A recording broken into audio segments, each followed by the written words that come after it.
feels like a whole new Paimon after those 2 days in the hot springs. The Abyss kinda threw a wrench in our relaxation, though.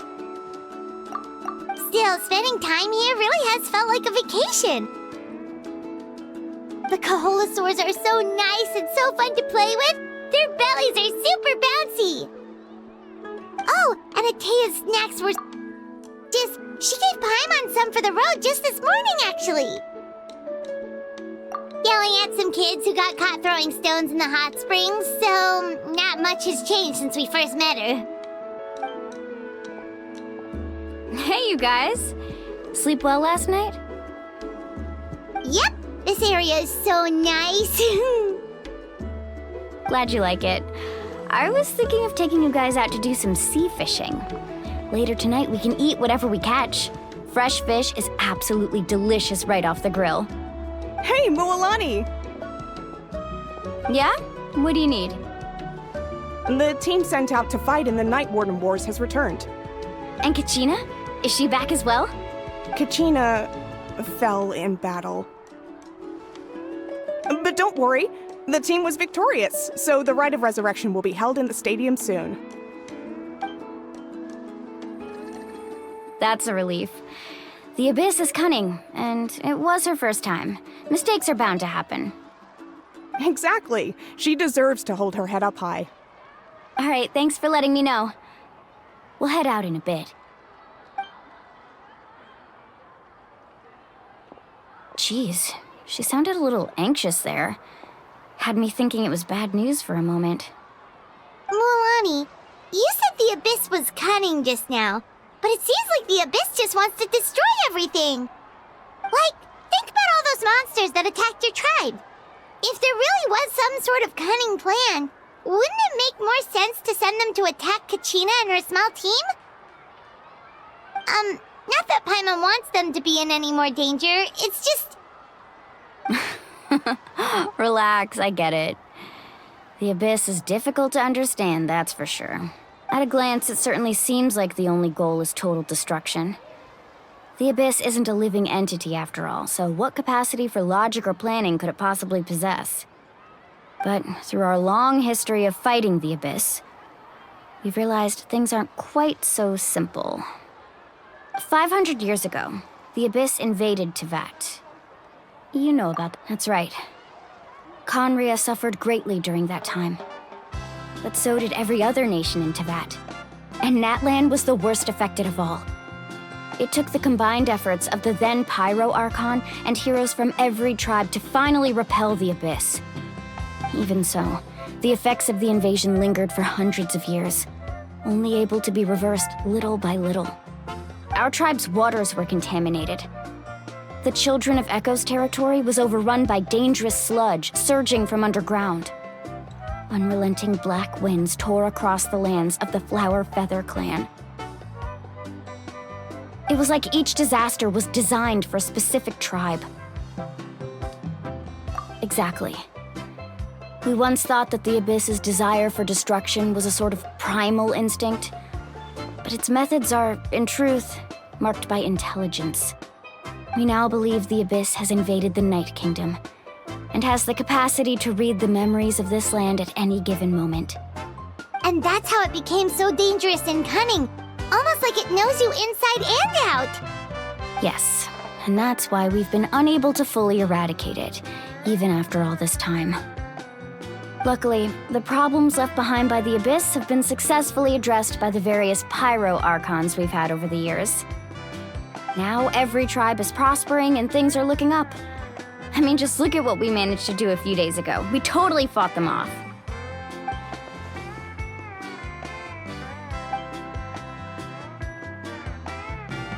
You must have had to sacrifice a lot to get to this point. Every battle, every sacrifice is in pursuit of a future where we get to stop fighting. Responsibility, duty, unavoidable burden. Everyone in Natlan views the war differently. But I believe we will be rid of the Abyss one day. And the efforts of all who fought against them will become a story for the ages. To think that my name could survive in ballads passed down to future generations, it's kind of romantic. Everyone has something that drives them forward, you know? We have to. Not only for ourselves, but for our future. Anyway, let's head to the stadium. Our fishing trip can wait until Kachina's back with us. The sea's not going anywhere.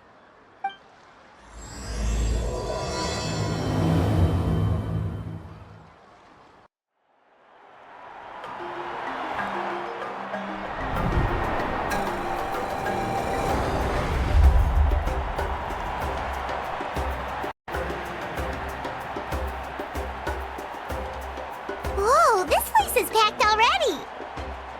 Of course. No one's gonna miss out on the chance to welcome our heroes back from battle. It's their moment of glory. Kachina's gonna be so flustered. She's never had this many eyes on her before. Yeah, she doesn't seem like the kind of person who likes being the center of attention. Looks like I'm just in time. Kanich, you're here!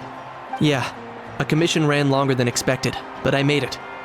I heard about the incident with your tribe, Mualani. Is everyone alright? Yeah, it's all taken care of.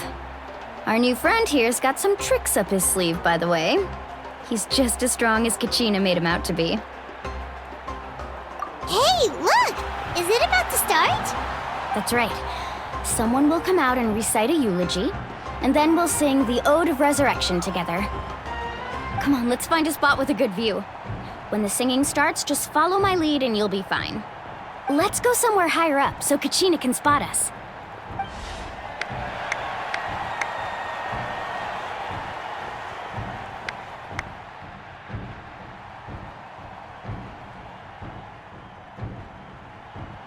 Warriors of Natlan, heed the call of life. We are the inheritors of memory and legend.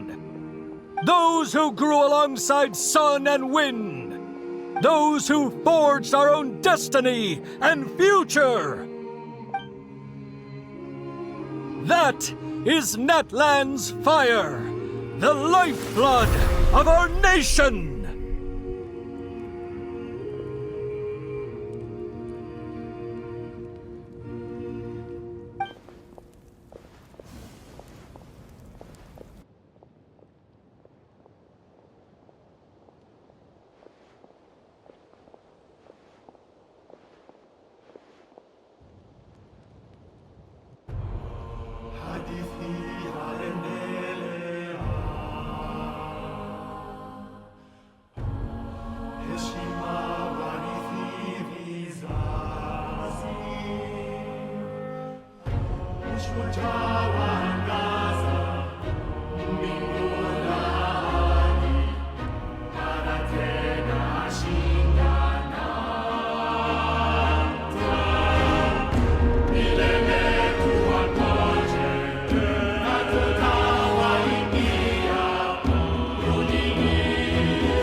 I could not find Kachina within the Night Kingdom, or locate her ancient name.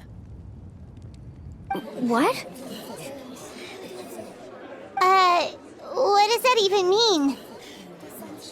Usually, once the ode is complete, the Pyro Archon and resurrected person will emerge from the flames. But something went wrong. What's going on? This has never happened before. Well, I think it's pretty obvious. Clearly, the team sent to fight the Abyss didn't win after all. Think about it. The Ode rekindles all victors. We witnessed it countless times. Since the Archon couldn't find Kachina in the Night Kingdom, that must mean there's more to this victory than meets the eye. Hey! You just haven't gotten over the fact that Kachina beat you in the pilgrimage! Pathetic, the both of you. Your wild guesses are misplaced. We completed our mission. Maybe you did, but who's to say whether that little girl even contributed at all? Maybe she got scared and ran off. Why would the YUB recognize someone like her, even if she was on the winning team? How dare you insult a hero of Natlan like that? Kachina sacrificed herself to repel the Abyss. She doesn't deserve to be subjected to your vile rumors when she's not even here to defend herself. Calm down, Mualani. There's no point in arguing with the likes of them. I can't just sit here and let them slander her like that. To insult a hero of Natlan, the person actually has to be a hero. You... Think about it, everyone. Who do you think is really at fault here? A girl who never should have even gone to war? Or the great Pyro Archon? Why would the rules of our nation suddenly stop working? That's true. If she wasn't revived, it must mean she failed to achieve victory. Maybe the YUB interpret victory in different ways? I mean, that girl didn't look all that strong to me.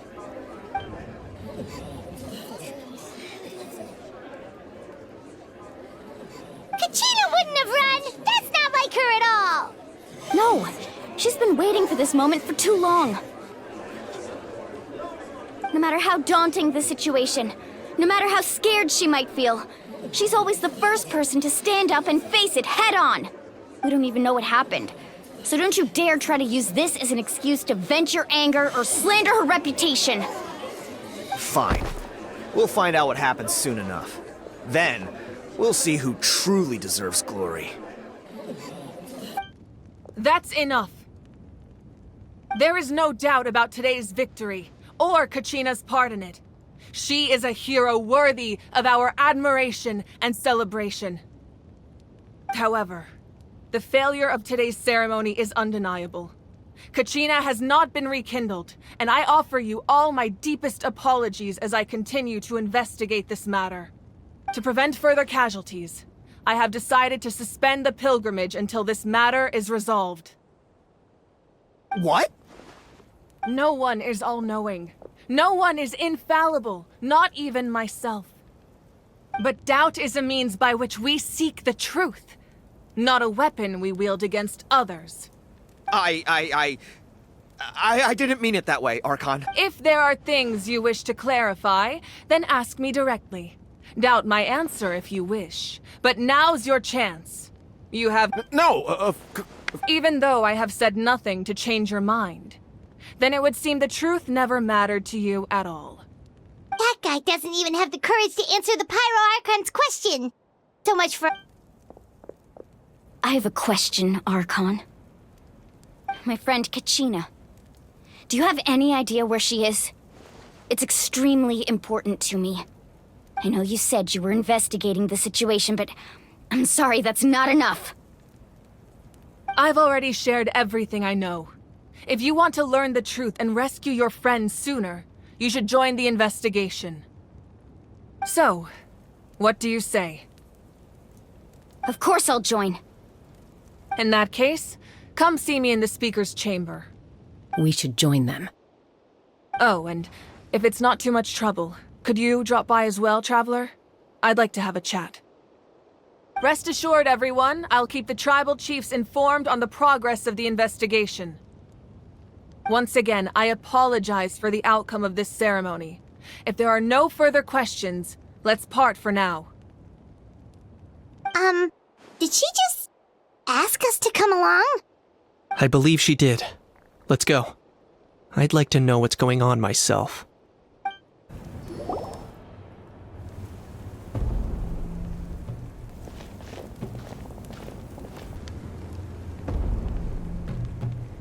The situation is urgent, so I'll get straight to the point. Kachina is undoubtedly a hero of Natlan, and I'm deeply sorry this happened to her.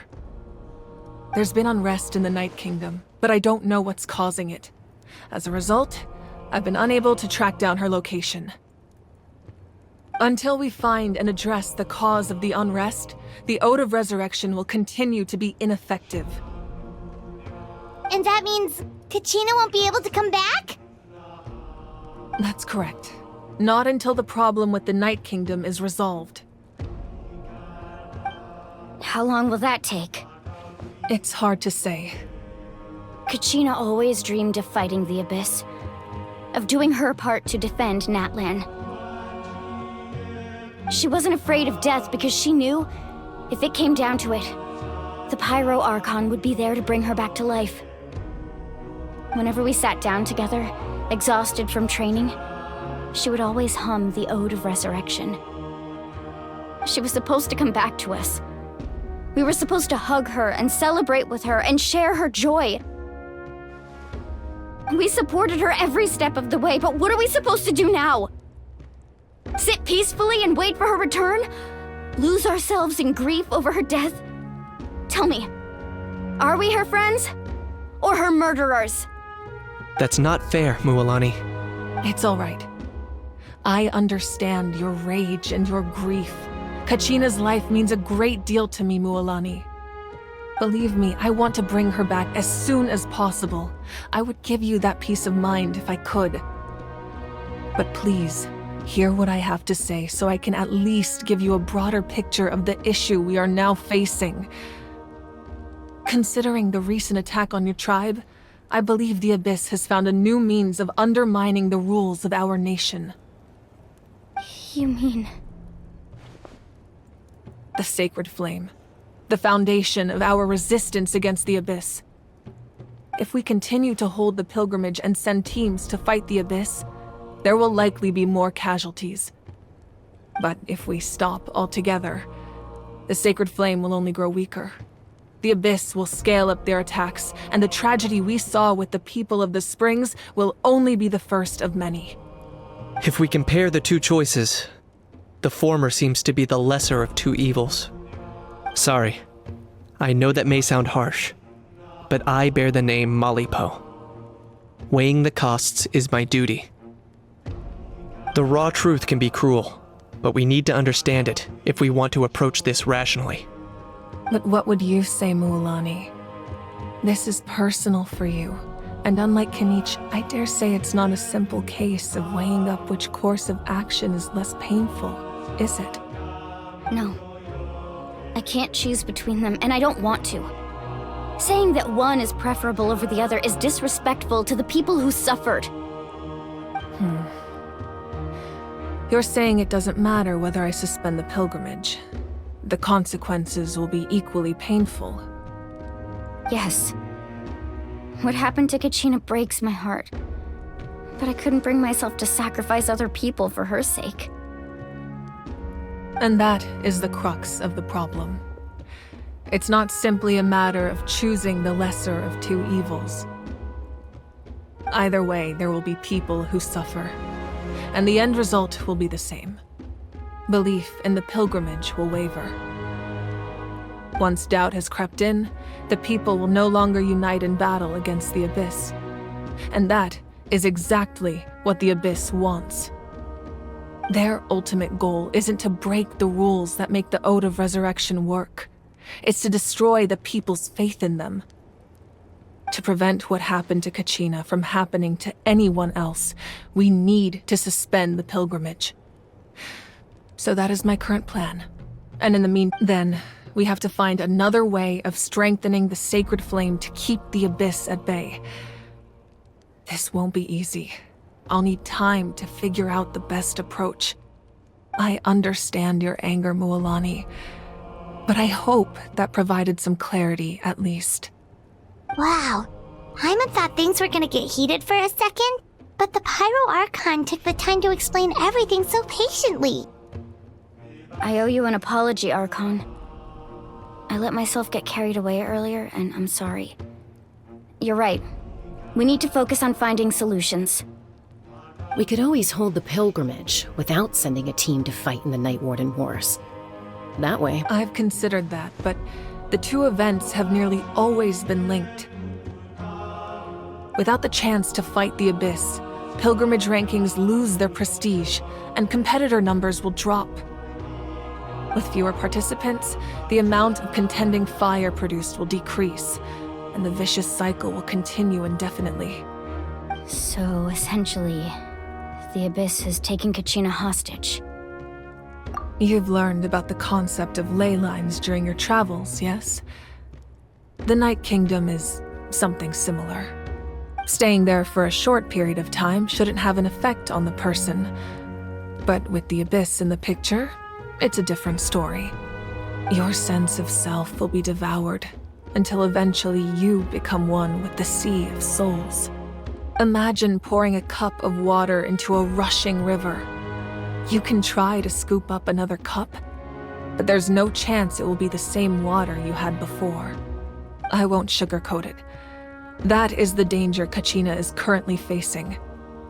Just like you said, Archon. Both of these problems need to be addressed. You can focus all your efforts on dealing with the Sacred Flame. I will go search for Kachina. The Abyss poses the same threat to you as it does to her. It is very possible you will not return. Knowing that, do you still choose to go? Kachina's waiting for us to rescue her. That's all that matters. I failed to protect her during our campaign, but I can make it up to her now. I choose to go as well. Traveler? What do you think? Understood. Then I'll support you in any way I can. The Masters of the Nightwind have a technique that can extract an ancient name from the ley lines. If we can find Kachina's ancient name, I can use the link between them to pinpoint her position within the Night Kingdom. Then comes the hard part. You need to visit the Night Kingdom in person and rescue her. But isn't the Night Kingdom a land of souls? Can we even go there? Under normal circumstances, only the consciousness can enter. But there is a way to go there in person. However, know that the Night Kingdom will attempt to repel you, and the Abyss certainly won't leave you be. That's fine by me. Same here. Fighting the Abyss is nothing new for me. So, Paimon's the only one who's scared? Well, if he's going, Paimon's going too. Sitlali of the Masters of the Nightwind once created an artifact that can be used to communicate with the Wyab. It was originally used as a ceremonial artifact wielded by the tribal chiefs. But that spiritual quality also means it can be used to search for an ancient name. That was the artifact I delivered to the Scions of the Canopy a few days ago. Thank you so much for your help, everyone. Your thanks are unnecessary. I will offer you whatever aid I can, but your fellowship and courage are what will truly decide the success of this operation. Besides, you're the ones helping me. I can only focus on one thing at a time, after all. Traveler, I certainly didn't expect our first conversation to be so serious. I've heard all about your accomplishments. Ever since you arrived, I've been hoping to meet you and offer you Natlan's highest level of hospitality. Why? Why? Is that not what happened in the other nations you visited? Yeah, things were pretty complicated at the start. And, in the middle. But our reputation's solid nowadays. That's more like it. After all, I've heard you're someone who transcends fate. Perhaps even more than you can imagine. But we can talk about that some other time. Ideally, this would be the perfect night for a drink and some musical ambiance. But there are important things to be done. Oh, I almost forgot. Atea was wounded in the fight against the Abyss. She wanted us to give this to you. It embodies fond memories and my strength of will. That's what she asked us to tell you. She said you... I didn't think this day would come so soon. The flames of her life force. I can feel them flowing within the talisman. If things were different, the two of us could have enjoyed the hot springs together while she gave this to me in person. We're supposed to be hot spring buddies after all. But don't worry. This talisman means a great deal to me. I'll take good care of it, And once this is all over, I'll pay Atea a visit.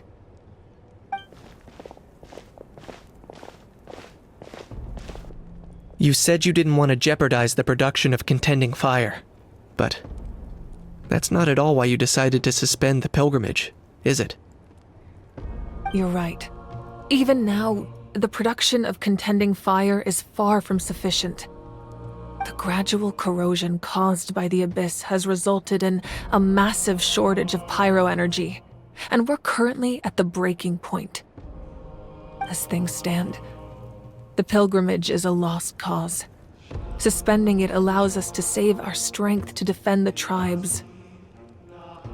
The Abyss has brought catastrophe to Natlan, and Kachina's disappearance in the Night Kingdom is a direct consequence of that.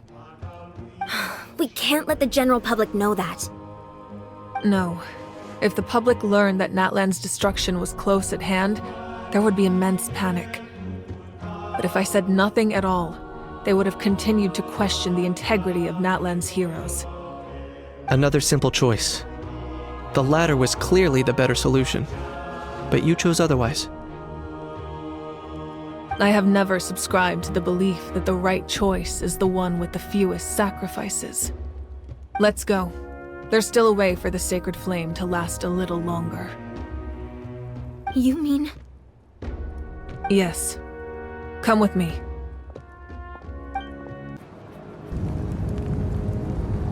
The sacred flame must never go out. Not only does it strike fear in the Abyss, but it's also the pillar of Natlan's stability. So until our heroes are ready, I will sacrifice my power to keep it burning. But that can only last so long. I think we should focus on the remaining ancient name-bearers. Don't let desperation cloud your judgment. Those chosen by the Wyab have already embarked on their destined path. It is for them to decide how that journey ends, not us. All we can do is support them. Even so, for you to make this sacrifice, it's not right. If not me, then who? No other is capable of sustaining the sacred flame. I possess great strength, but I'm not above my people. This is part of my duty.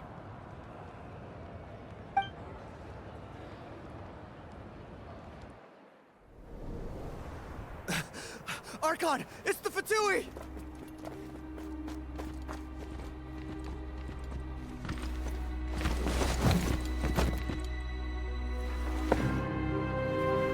The Archon of Natlan. A force to be reckoned with. Secret of the ley lines is no secret to me. Long have they been destined for ruin. And since the oath made 5 centuries ago remains unfulfilled, what use is the Gnosis in your hands? I don't know what you mean. But it sounds like this is about more than the Tsaritsa. In times of crisis, someone must pick up the mantle of salvation. Your plan has reached an impasse, and now it falls to me to create new rules for Natlan. But before the dawn of a new age, the old must be destroyed.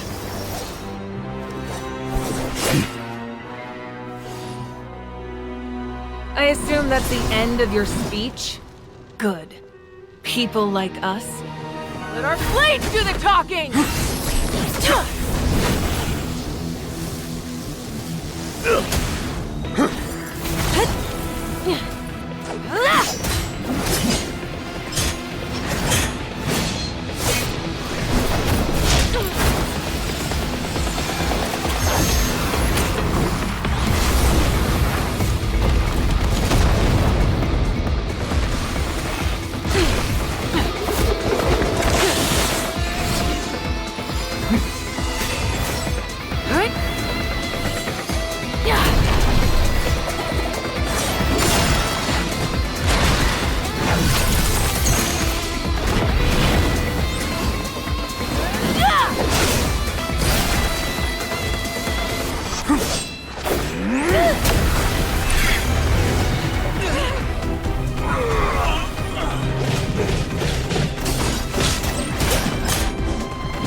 Masters of the Night Wind.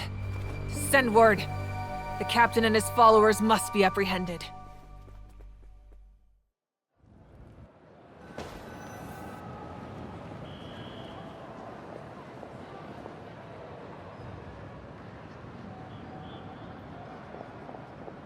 Are you alright, Archon?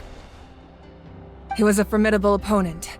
Exactly what I would expect from the first of the Fatui Harbingers.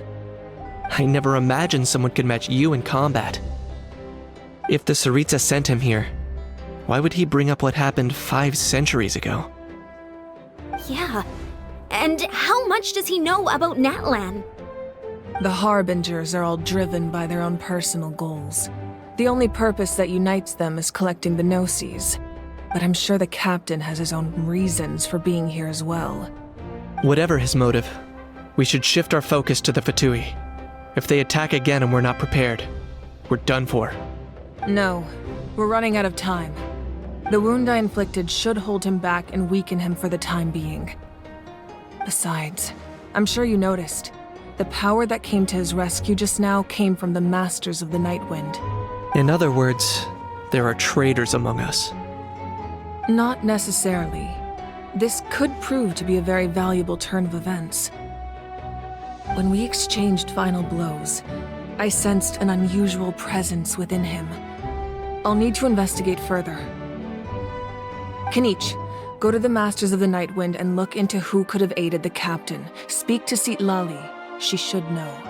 Of course. I'll head out right now. Do you still intend to... Yes, but fear not.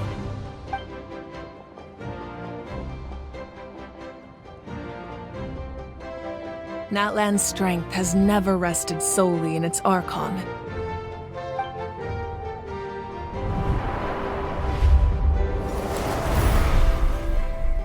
Together we foresaw the only path that leads to our nation's future. We must trust in that vision now.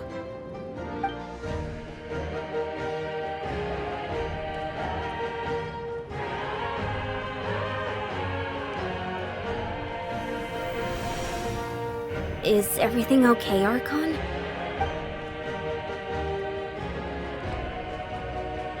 Completely fine. Just lamenting the fact that I never got a picture when I could still turn my hair into flames. Too late now. I just hope the others have a safe journey.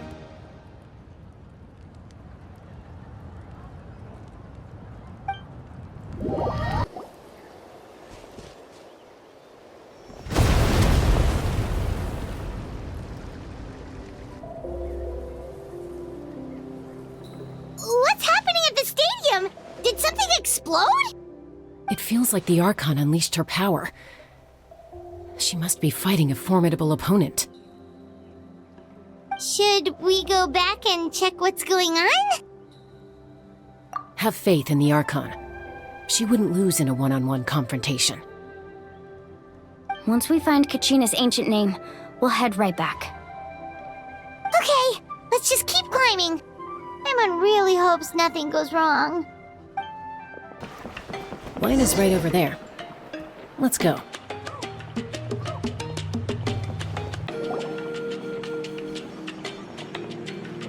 Chaska. Nice to see you again, Wyna. I'm afraid we don't have time for pleasantries, so I'll get right to it. We're here for the Spirit Speaker Stone. Whoa, hold on a second. At least tell me why you need it first. My friend Kachina is trapped within the Night Kingdom. We need the stone to find her ancient name and rescue her. Rescue her? From the Night Kingdom? That's right. I'm sorry, but someone needs to tell you what you don't want to hear. Going there, a mature warrior would never make such a foolish decision. The nature of battle is unpredictable. You never know how it's going to end. Losing a friend is tragic, but when that happens, the best thing you can do is focus on how to prevent further casualties. I appreciate what you're trying to say, Chief Wyna. But if the price of maturity is abandoning a friend in need, I'll choose foolishness any day. If Kachina's still holding on, then so will I. I thought you might say that.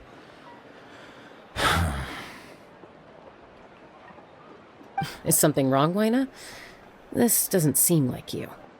Life isn't complete without taking risks. That's always been your mantra. It's nothing. The Night Kingdom is a dangerous place. Can't blame me for checking if you were up to the task. If you're that determined, far be it from me to stop you. Thank you. Huh. Seems like you two go way back. But aren't you from the Flower Feather Clan, Chaska? Oh, Chaska's a peacemaker, so she's famous throughout the tribes. She's always the one people call to resolve conflicts, so we slowly got to know each other that way. Her younger sister Quichi's always hanging around our tribe, too. She's helped us out a lot in the past. Oh, you have a younger sister? Yes, I'll introduce you to her sometime. But let's get back to business. Wait. As you probably know, your intended destination is completely different from the real world. The Night Kingdom is like a river flowing with concepts, and the ancient name you seek is like a tiny fish swimming downstream. In that sense, the stone is like a fishing boat drifting down the river, but the boat alone isn't enough. You need a fisherman experienced enough to steer it in the right direction.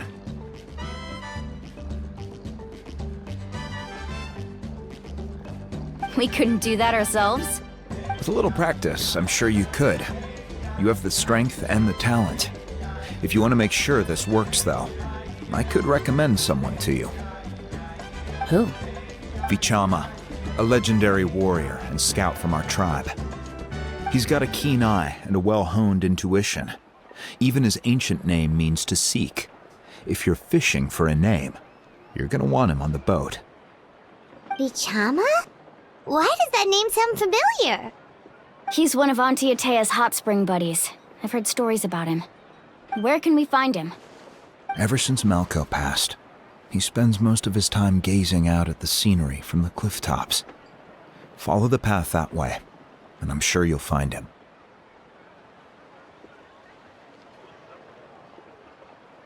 Thank you.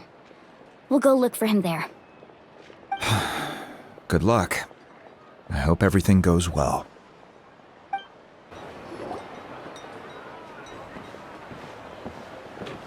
Someone admiring the scenery from the cliff tops. Ah! That must be him! Hello there, are you Vichama? That's me. Did you need something?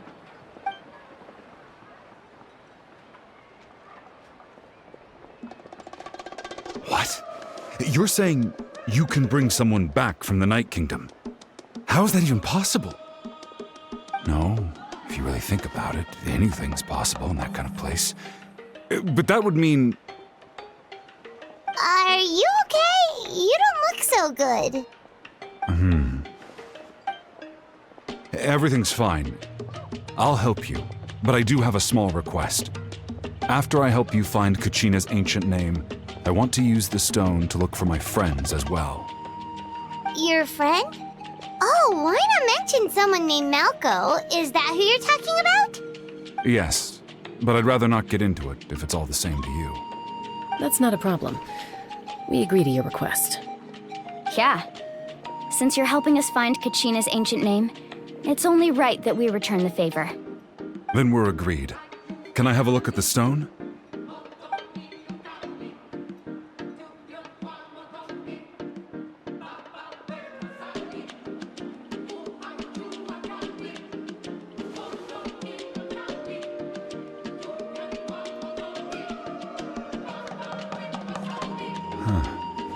I see.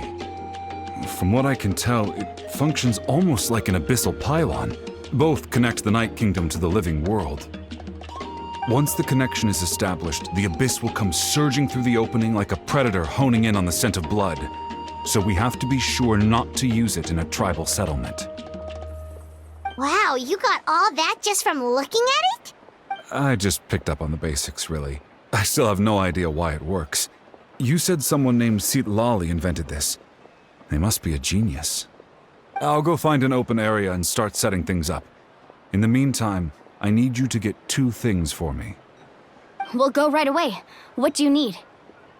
First, I'll need some hook ropes. Pretty much every store around here carries them, so no need to go anywhere special.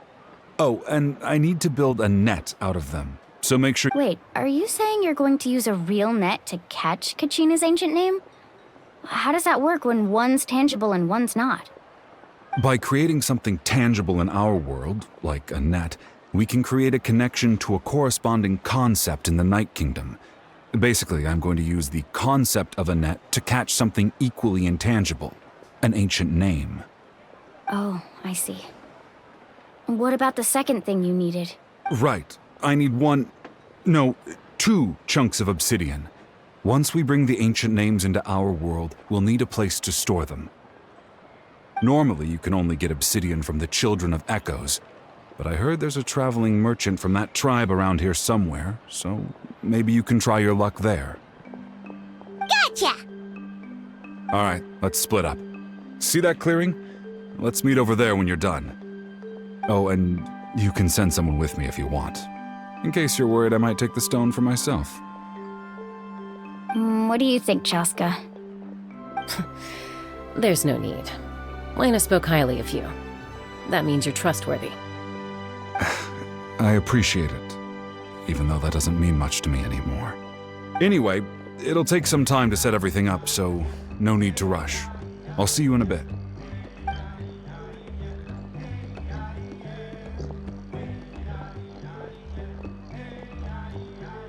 What an odd guy. He seems so defeated, but also really invested in the stone at the same time. I don't have any more insight than you, Paimon. Let's just focus on the preparations for now. Hang on, Kachina. We're coming for you. Hello. Do you have any hook ropes for sale? Hook ropes? As in rock climbing equipment? Yes. How much for your whole stock? Oh, the whole thing? Let me see. That would be 30,000 mora in total. Deal. Wait, really? What, you want me to drive down the price? We just need these as fast as possible, thanks. Oh, no problem at all. I'll even pass along some information on the house. These ropes are usually used by rock climbing enthusiasts. If you want to learn, Roca's the person you want to ask. All right, that's everything. Here you— Now we need the obsidian. Let's go talk to the traveling merchant Bichama mentioned.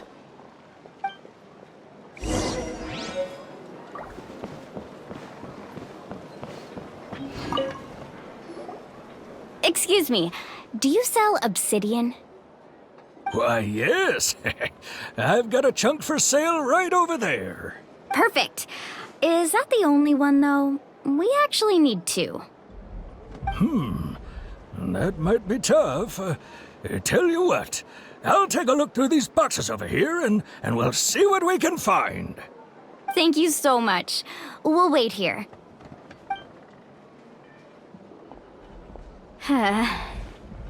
Relax. Everything's going according to plan. I know, it's just— I could tell Vichama feels the same way about his friend that I do about Kachina. I hope this chunk of obsidian isn't the only one. Kachina always carries all sorts of shiny stones with her. If I was the one trapped in the Night Kingdom, she'd have a whole pile of obsidian ready in a heartbeat. Well, would you look at that? I did bring an extra.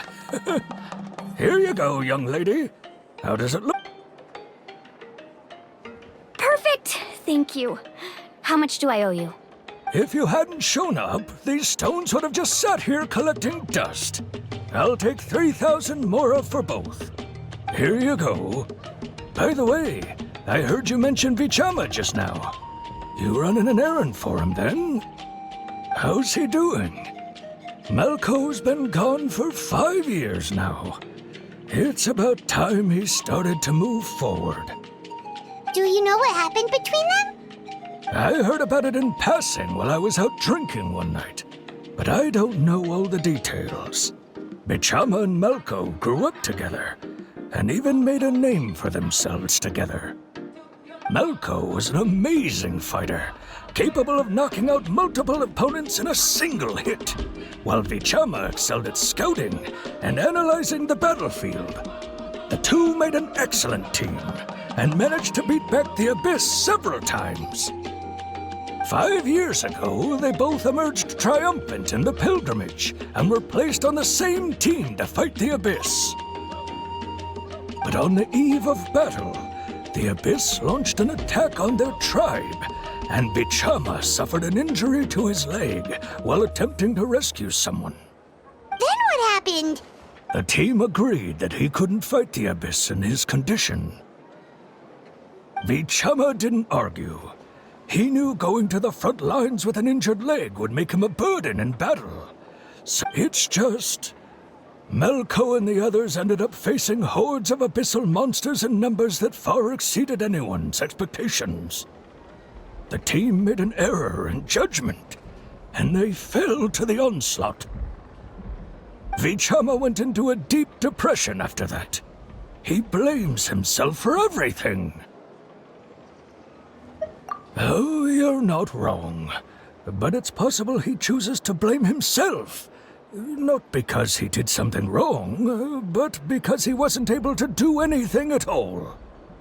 I've tried convincing him to move forward, to stop dwelling on the past. But the Abyss has caused so much suffering, and some wounds never heal. I wish there was something he could do to make himself feel better, but... Anyway, that's the gist of it. Maybe you could help him talk things through sometime. I would really appreciate it.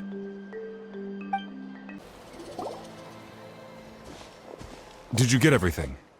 Yep, it's all here. When do we start? I've made all the necessary adjustments, so we're good to go.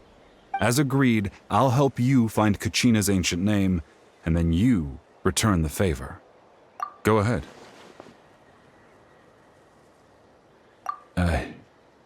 After Malko fell, I scoured the battlefield to see what happened.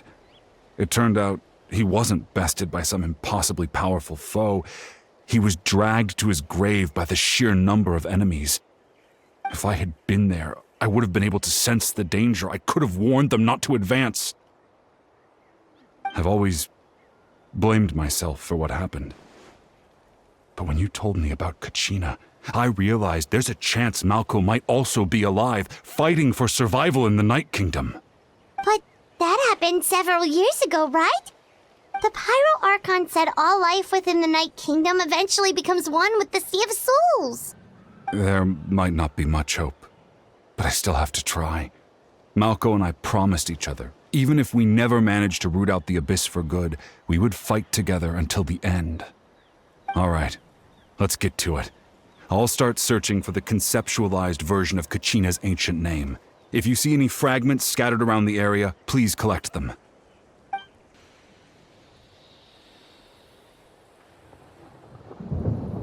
Make sure you prepare yourselves for battle. As I said, the stone will link the mortal realm to the Night Kingdom. The Abyss will likely emerge in response. Look at that golden thing! It must be one of those fragments Vichama mentioned. Let's get closer!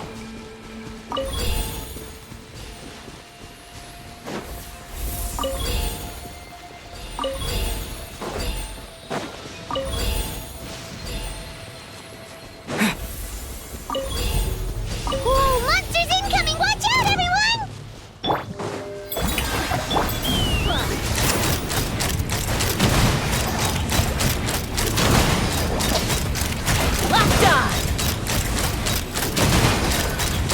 Huh? You're really gonna go flying in this weather? You think you can outrun?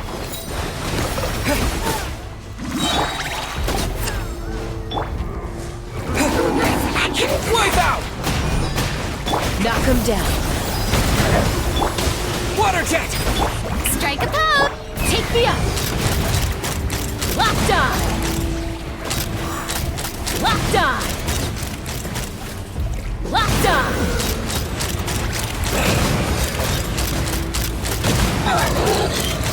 Open How much longer, Vichama? Not long! We're getting close!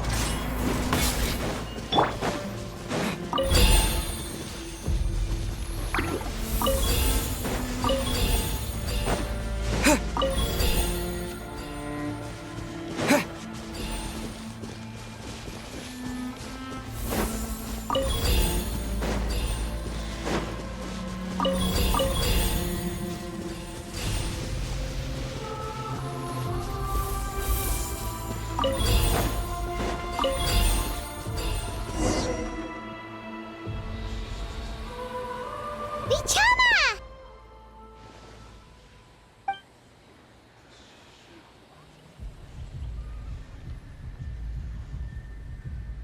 Quick! Take it! I found Kachina's ancient name. Hang in there, Malko. Just a little longer. Something's not right. The power of the Abyss is getting stronger. The Abyss is corroding his body. Vichama, you can't keep going. You'll die. I should have died 5 years ago. I just need a little more time. Please, I'm almost there. Thank you.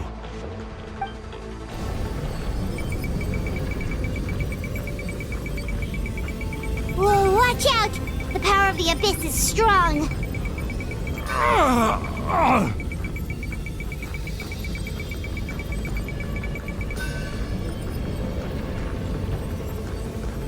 This power.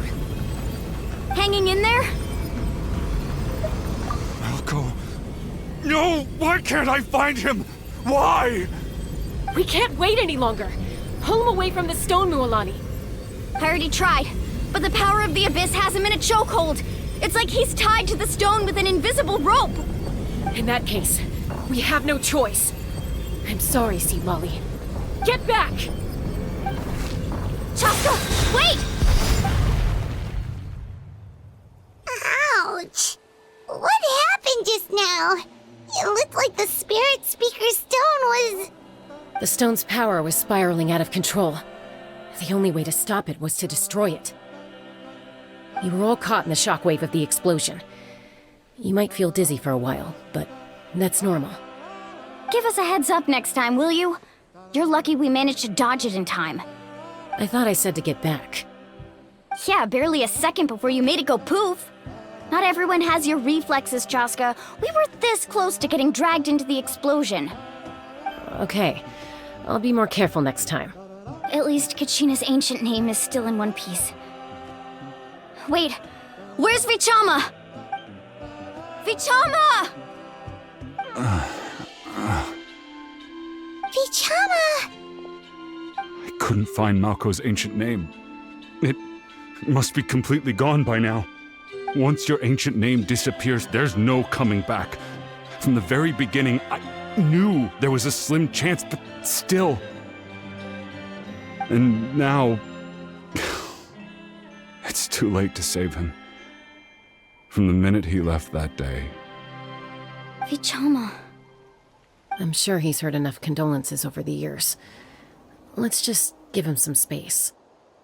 Huh? What's that in your hands, Vichama? It looks like something's glowing! Huh? This is...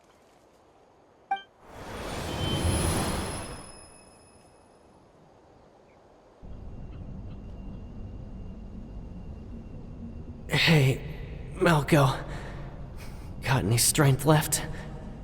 Not enough to swing a sword, but to say a few last words? Sure. Too bad. No one will get to hear them. I never thought I'd actually die on this mission. Not that I'm afraid to die. It's just... hard. Thinking about my mom's face when she hears the news. Guess I have something to be thankful for then. My parents died a long time ago. They won't have to mourn me.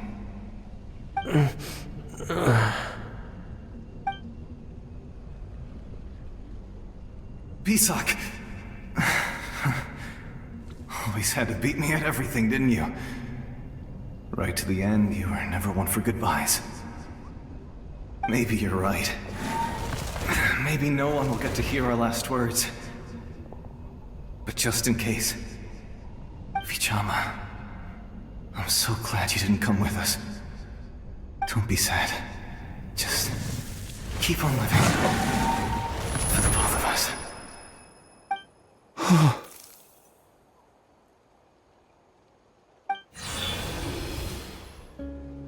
Was that a memory? Seems like we were able to salvage something after all.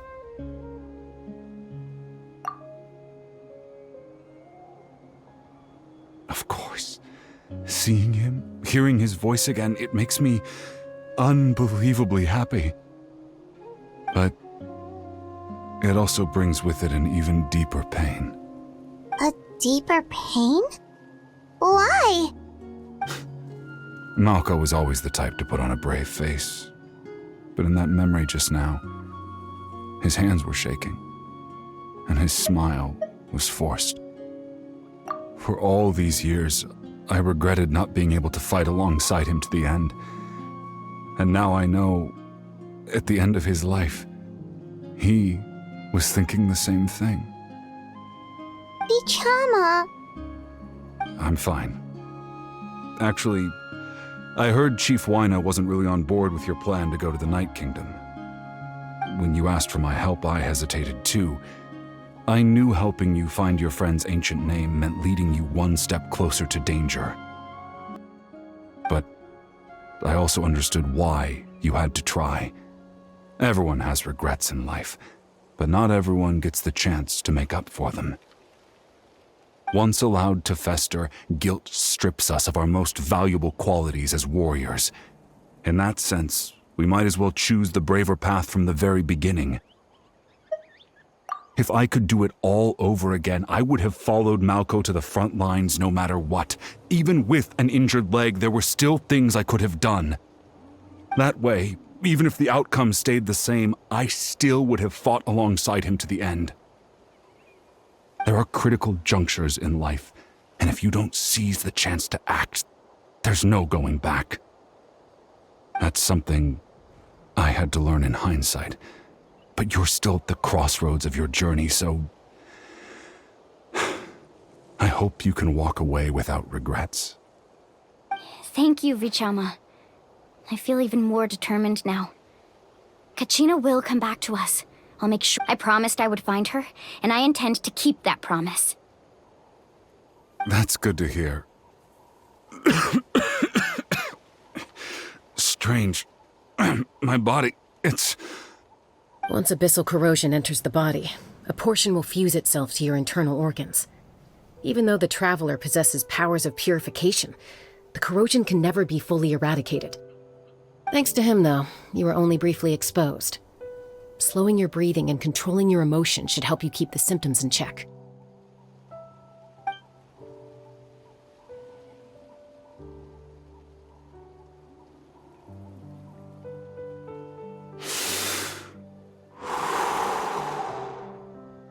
Huh.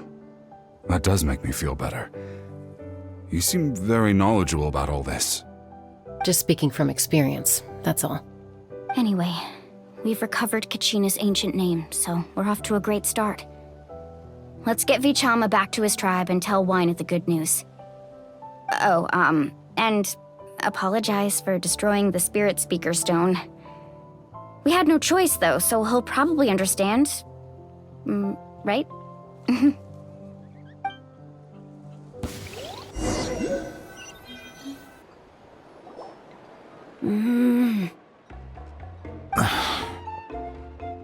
Koichi, are you really gonna just stand there like that? I don't know what you want from me. I think you know exactly what I'm trying to say, Uncle Wyna. I can hear it in your voice. Honestly, it's just one thing after another with you two. Huh, they're back. Koichi? What are you doing here? Don't play dumb with your own sister. You know exactly why I'm here. My apologies, everyone. I just need to borrow Chaska for a few minutes. You come with me.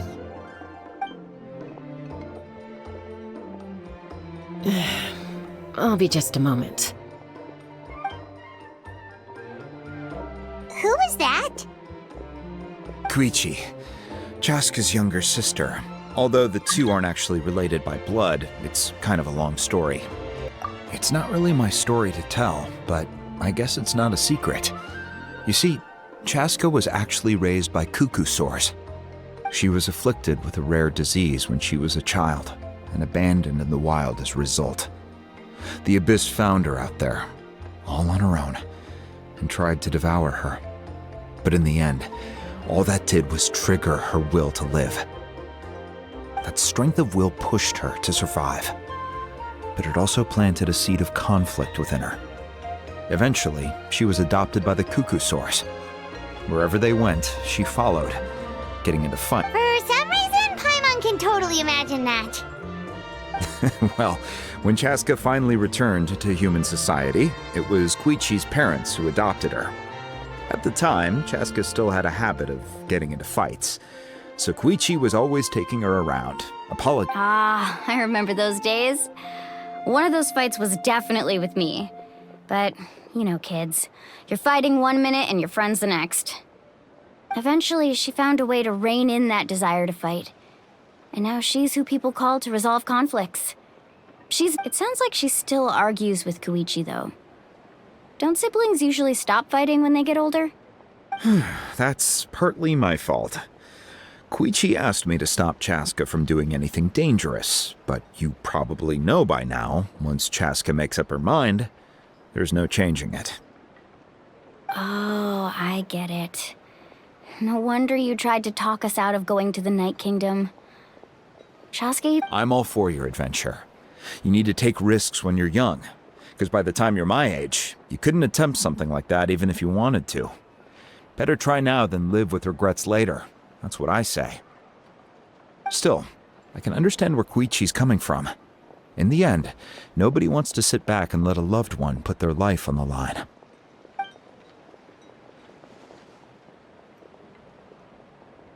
All right, it's just the two of us now. You have 1 minute to explain yourself.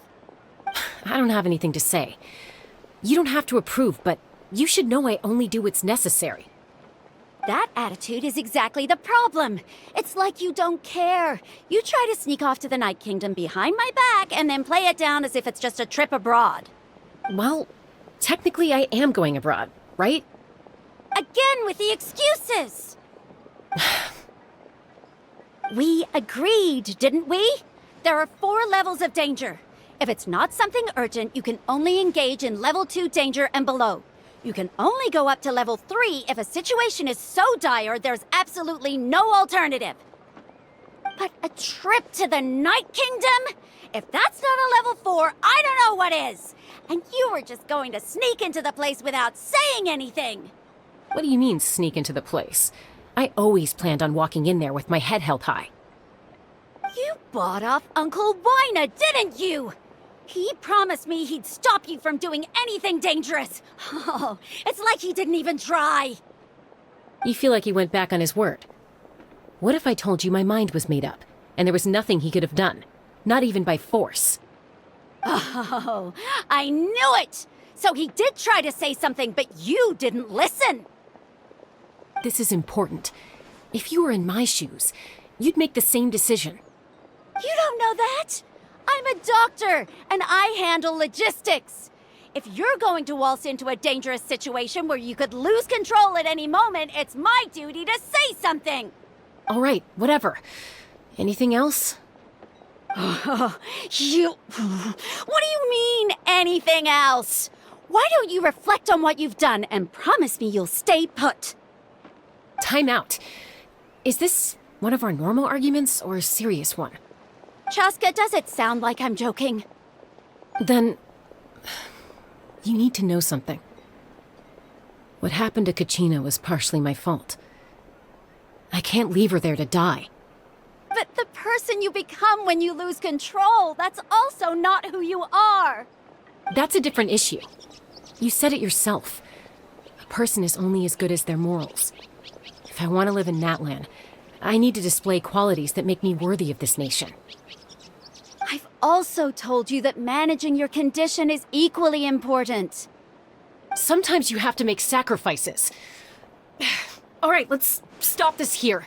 If we keep going, I might actually have to get serious.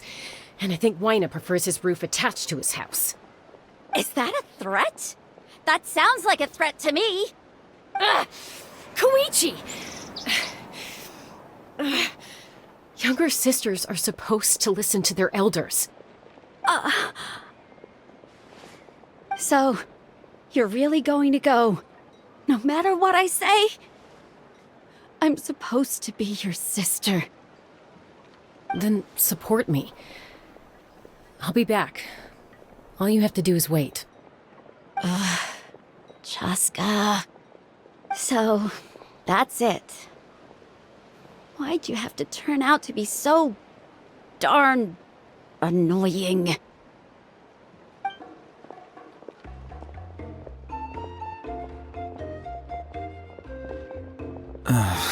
You two are something else. Something you wanted to say? I know you aren't related by blood, but you two sure are similar. Really? You know, I said that very thing to Koichi not too long ago, and she reacted the exact same way, down to the very tone of voice. It's not my place to get involved, but I will say this. Try to spend a little more time with your sister. You're tough kids. That doesn't mean you have to go it alone. Thank you. Anytime. All right. If you're done with the Spirit Speaker Stone, you might as well hand it over. According to Kinich, it's an important ceremonial artifact, so it'd be safer to keep it with me. About that.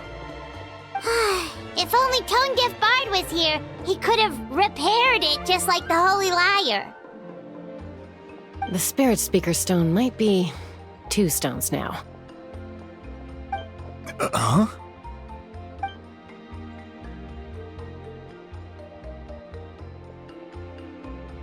I see.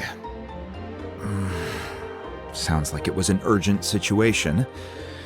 If someone's life was on the line, then you had no choice.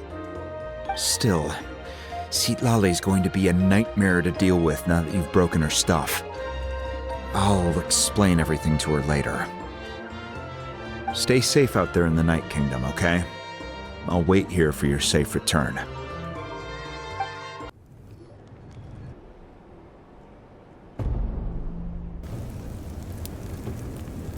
We're back! We found Kachina's ancient name, too! Well, it's fairly complicated. Let me give you the condensed version. The Fatui again? We can't go anywhere without them causing trouble. But what if the Fatui finds out you've lost your power? Won't they try to take advantage of the situation? That's why it has to be our little secret. No one else can know, or we're asking for trouble.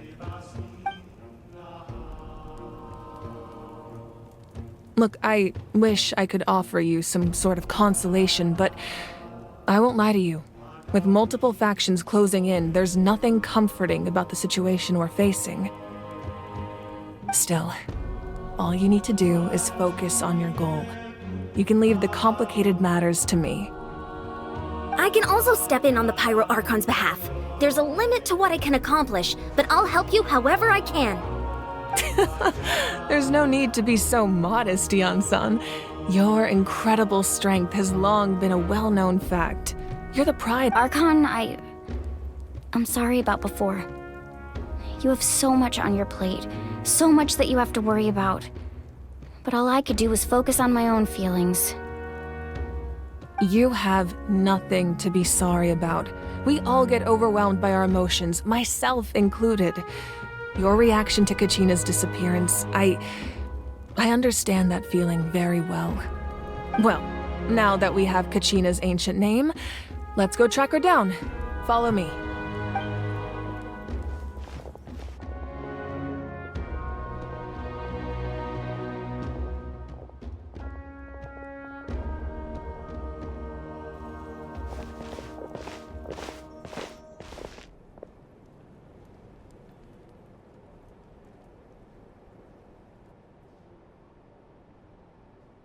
What is this place? Hey, Wait, isn't that Atea's talisman? Good eye. This is where I store all the various mementos I've collected. Whoa. I've never seen this place before. There's so many things in here. It looks like there are items from every tribe. Collecting them must have taken a lot of effort. I suppose you could think of it as a hobby of sorts. In Natlan, everyone grows up listening to the stories of heroes. And physical items do a far better job of preserving those stories than our own memory. Now, I still have some preparations to make for the ceremony, so feel free to take a look around in the meantime. If you're curious about an item, I'm more than willing to tell you about its origins. Alright, we'll have a look.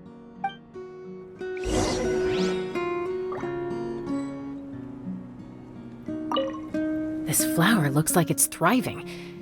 You must be good at taking care of plants, Archon. Make sure to handle everything with care. This cup, for example, it's heavier than it looks.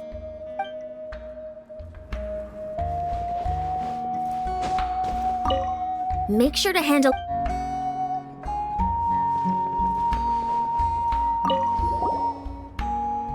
Whoa, that belt is bigger than Paimon's head!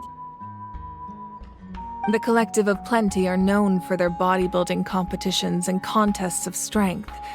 This belt is a symbol of great honor within the tribe. The association with strength might also have been the reason the original belt was extremely heavy. It was difficult for even 2 people to lift. And even if a warrior had the strength to put it on, wearing it for any length of time would still leave them gasping for breath. Sounds like it.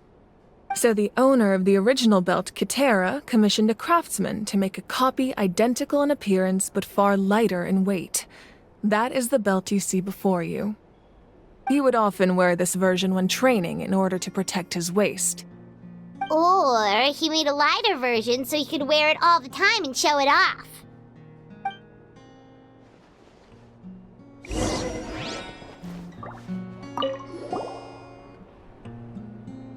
There are so many jars and potions around here. Do they have anything to do with alchemy? No, those belong to the Masters of the Nightwind. They're ceremonial tools used to amplify the ability to communicate with the Night Kingdom and the Wyab. Yamaya is an expert in this field, and she taught me a lot. Even though she appears stoic and serious, she actually has a keen sense of humor. The tools you see here are quite traditional. Her students found them outdated, so she passed them on to me. The contents of the jars aren't all that special. Oh, except the big jar in the middle. That's what she really wanted to give me. Ooh, must be something really cool. What's inside? Grape juice. Huh? It's quite tasty, although probably expired by now.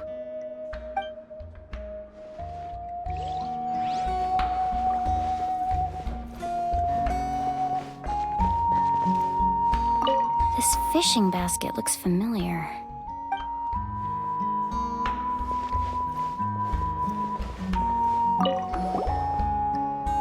Hey, there's a fishing rod here. It must have belonged to the people of the springs. That's right. It belongs to a legendary fisherman named Matavaru. I have his entire set of fishing equipment, actually. He and I met in a tavern. He told me about a particular kind of giant fish and his meticulous plan to catch it. In his eyes, I saw a hunger and a strong fighting spirit. To him, the sea was the battlefield upon which he staked his honor. So, did he do it? The next time I saw him, he was covered in scars. It turned out the fish he sought had been corroded by the abyss. He managed to kill the fish, but sustained a serious injury in the process, which meant he could never go deep-sea fishing again. Can a fisherman claim victory if he fails to bring back his catch? That's what he asked me in the end. Well, Paimon thinks he won. That was my answer as well.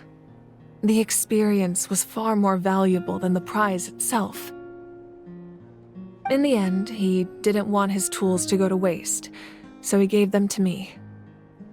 Wait, that means you also know how to fish.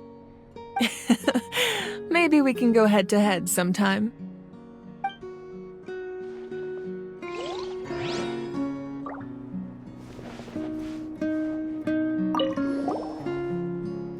This is Atea's talisman. I'm sure you're familiar with this one already.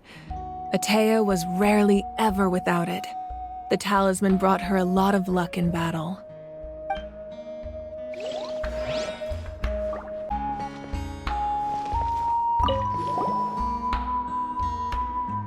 Whoa, this weapon is huge! Which tribe did it belong to? Ah, that weapon belonged to Tenoch, a hero from 500 years ago. Strictly speaking, he didn't belong to any single tribe. That's because even before the disaster with the Abyss broke out, he had already been exiled. Exiled? It was a punishment imposed out of necessity, but he accepted it all the same. He believed it was what he deserved. When the Abyss attacked, the tribes found themselves in urgent need of a powerful figure to lead them into the battle, and there was no one more courageous or resolute than him. He united the 6 tribes and accomplished great feats throughout the war. Ultimately, he perished, and because he had already lost his ancient name, the Ode of Resurrection was unable to bring him back. And so, he was laid to rest, alongside the countless warriors and civilians who lost their lives, buried in the soil of his native land. Wow, he sounds like a true hero. Indeed, even now his story is told throughout the land.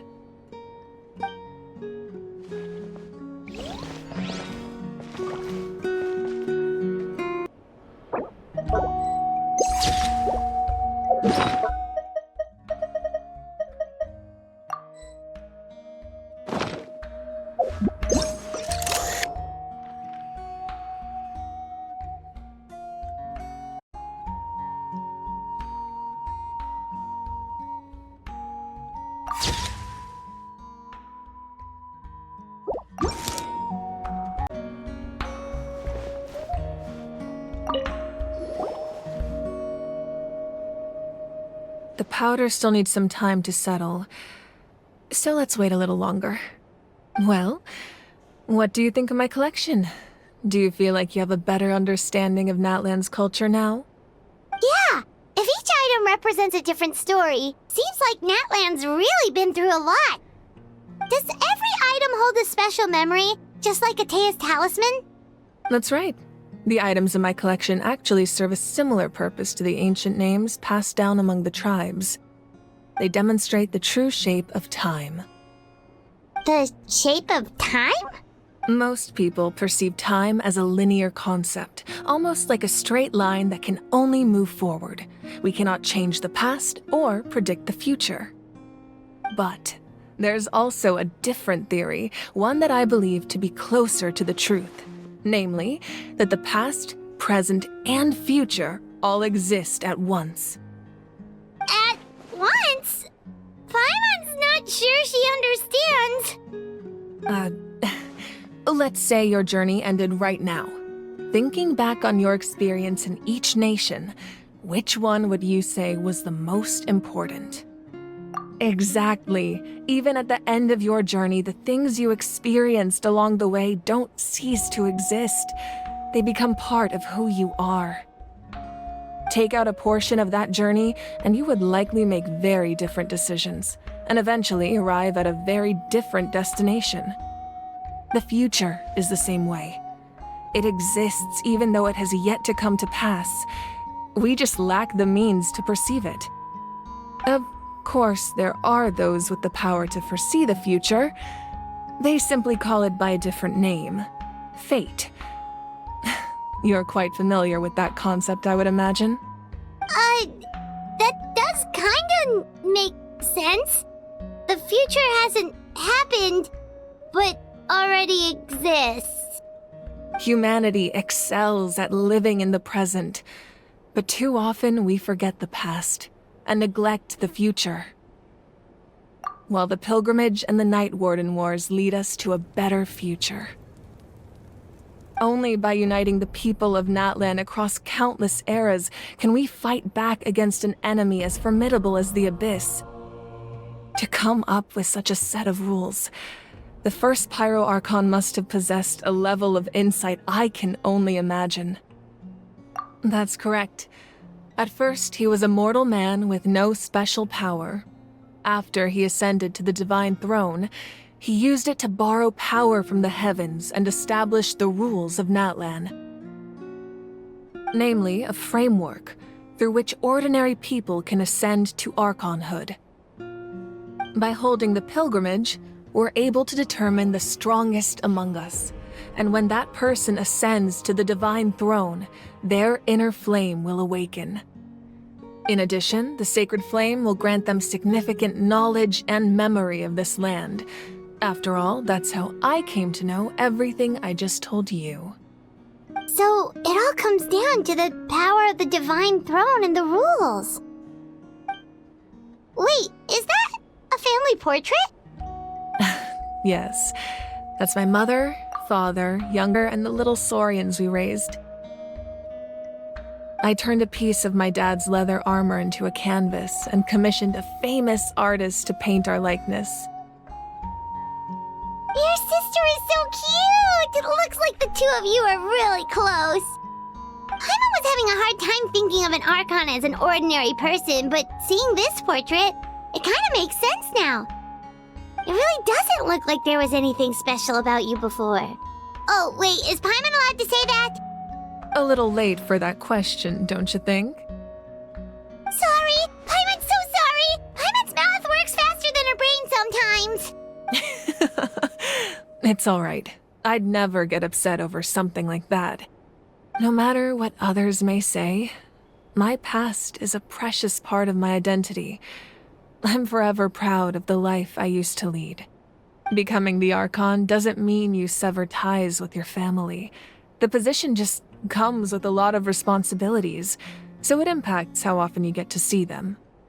My father made the most delicious stew, so my sister would often bring me a large pot of his cooking, and we would sit on a blanket and eat it together.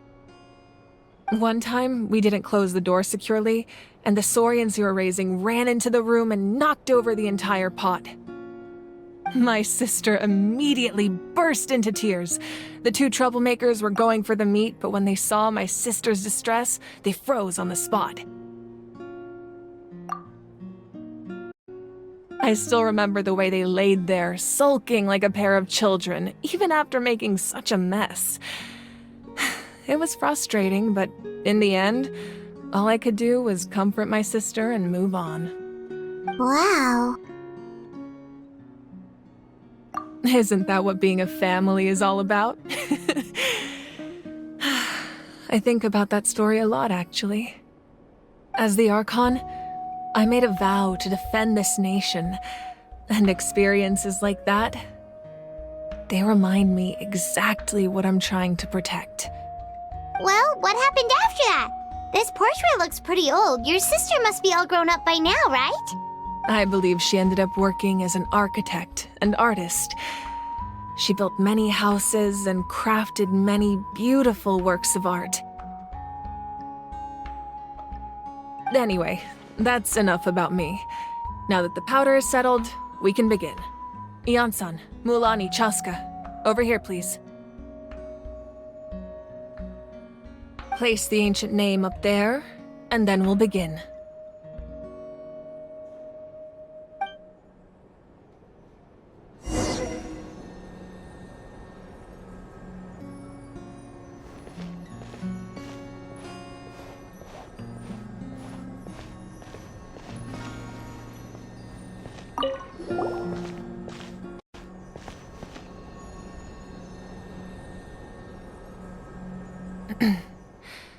Surely as the echoes of life resound through heaven and earth, so too shall our stories remain eternal. Ancient name, take us to your fated bearer. Allow her to answer our call!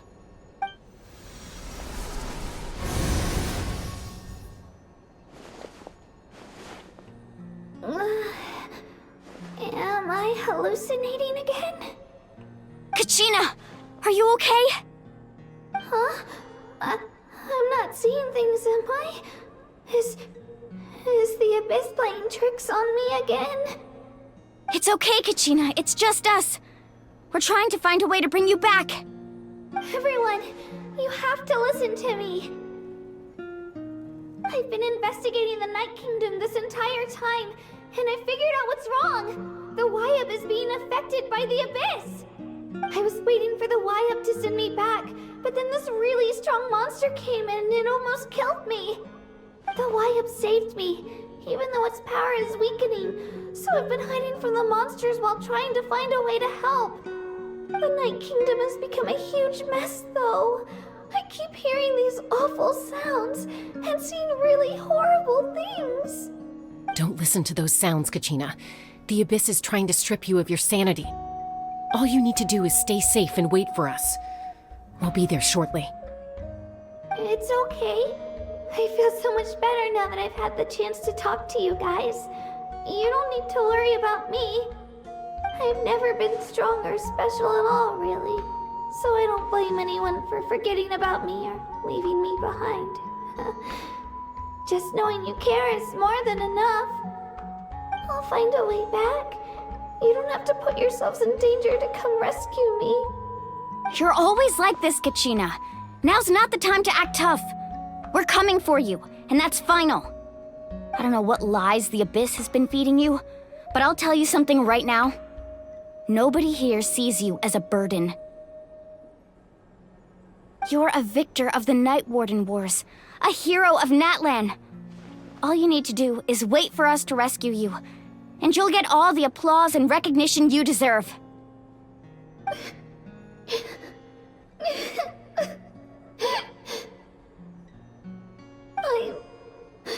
I'm really scared.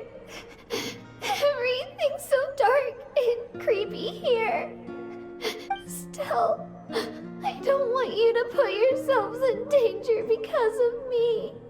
I don't want to hold anyone back ever again. All you need to do is place your trust in us, just like you always have. No one fights alone.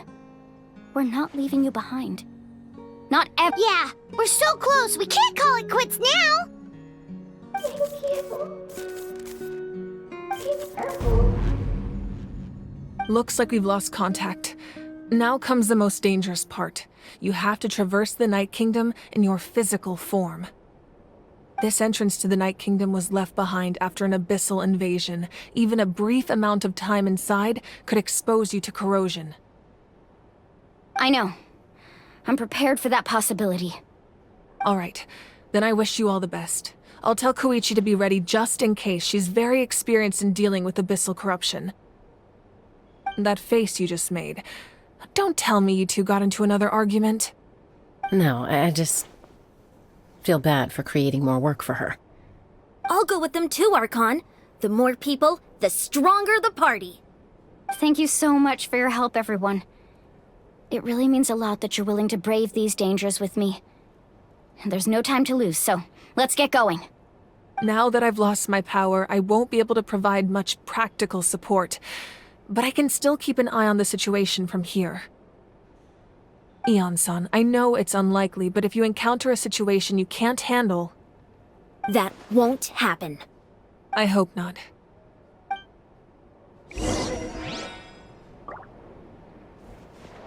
Be careful out there. I'll observe the situation from here.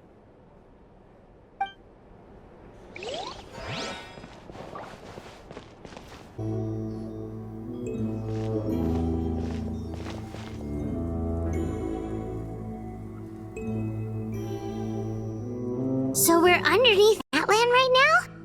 It looks nothing like Paimon was imagining. That's because in the distant past, Natlan was home to an incredibly advanced civilization ruled by dragons. Humans only established their own society after the fall of the dragons. So these are Saurian ruins? You mean like the elemental sovereigns? They had their own advanced civilization?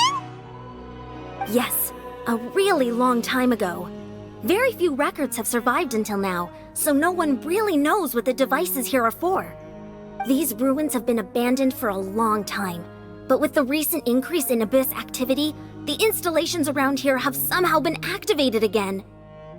So what you're saying is, we're not in for an easy trip to the Night Kingdom. No. It's going to be obstacle after obstacle from here on out. Why are you all laughing like that? It's creeping Paimon out. It's the pre-adventure excitement kicking in, right guys? Of course. I'm eager to get started. Then let's go. We won't let anything stand in our way.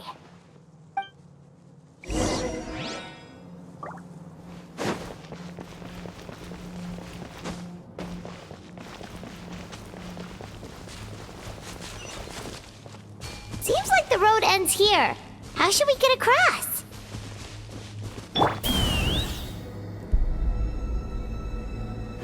As a professional trainer, I think you could stand to build up your endurance, Paimon. Professional trainer? Paimon thought you were a warrior from the Collective of Planning. Well, that goes without saying. But I actually work as a sports coach. I provide professional guidance for many of Natlan's popular sports. And I don't just mean physical training. I design nutrition plans as well. Ah, so basically no sugar, no soft drinks, no grilled meat. Yeah, we'll be here all day if you list them out one by one. It's much faster to just focus on what's good for you. Such as? Vegetable juice. Want some? You know, Ian-san, Paimon feels like the two of us might not see eye to eye. Those guys look familiar. We've fought them before. Let's go. Show no mercy.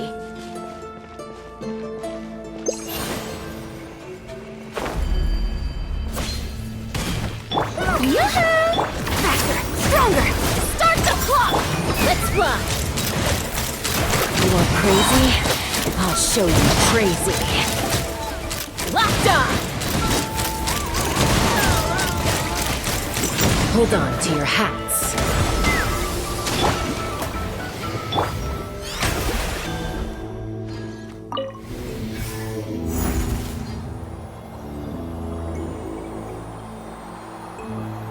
Whoa, the place we need to go seems really high up.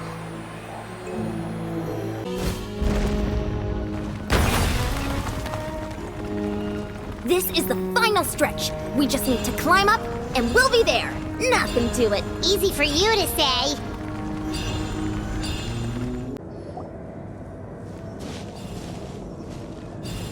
This must be the entrance the Pyro Archon told us about.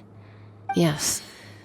There's something in the depths of this place that feels familiar, yet also foreign. We actually have to go in there? Okay, Paimon just needs to psych herself up. Don't push her through before she's ready.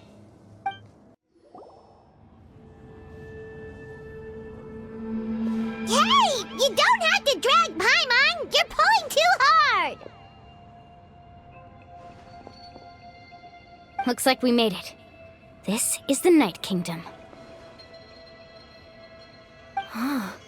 It looks so different from what I imagined in the stories.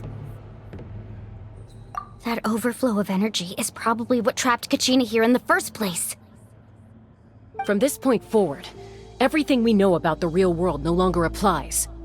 Anything can happen here. Paimon's more worried about how we're gonna make it out.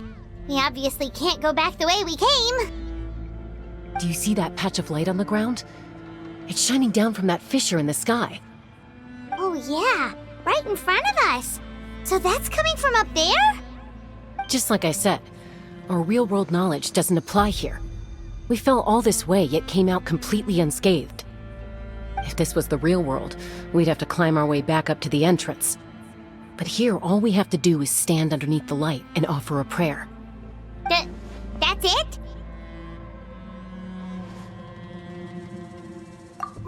Right. We still got a job to do. So that means all we need to do is find Kachina and bring her to this location. Exactly. This light is streaming in from the real world. It's a link between the two realms. The terrain looks difficult to navigate, and the visibility's not great either. How are we supposed to find Kachina in these conditions? Yeah, these floating black things don't look super friendly either. Those are all manifestations of abyssal power. Be careful. Ghost! A talking ghost! Calm down, I'm here to help. You're the ones who helped Vichama, right? Yes, I'm Vichama's friend, Malco. I was completely lost to this realm until I sensed a mysterious power calling out to me. It's like it was seeking me out, attempting to reassemble the pieces of who I used to be. Of course, it could only do so much. I'm sorry I can only appear before you in this imperfect form. No, we should be the ones apologizing. If the Spirit Speaker Stone hadn't become corrupted by the Abyss, we could have done much more. But we had to destroy it. Otherwise, Vichama and his tribe would have been in danger. Of course. Thank you for protecting him. I never imagined that, even after all these years, he'd still take such a risk for me. Under the power of the stone, it felt like our souls were connected. Turns out even our regrets were exactly the same. Whether in triumph or death, you want your best friend by your side. Exactly. That may not be in the cards for us, but it's not too late for you. You're looking for a young girl from the Children of Echoes, right? She's being chased by an embodiment of abyssal power. I'd like to help her while I'm still in this form, so follow me. Be careful. This place has been severely corroded by the Abyss. Paimon didn't realize it had gotten this bad. It's like a seething volcano ready to engulf our world at any moment. Ouch! Quick, get back here! Stick close to me. My power will be able to ward off attacks for the time being.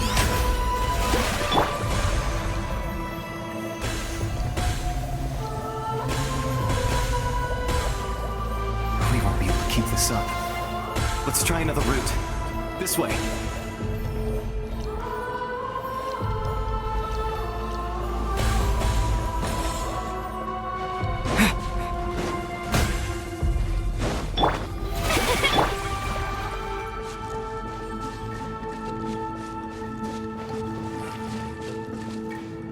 Not good. More monsters. We shouldn't waste our time on them.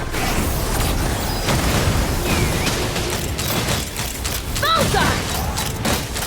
Bullseye!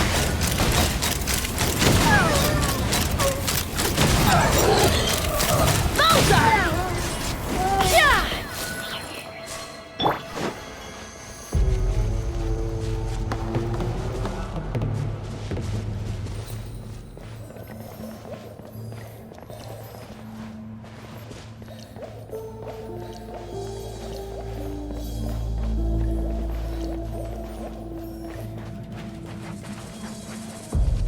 Oh, Paimon can't see anything! It's easy to get lost here. Just stick close.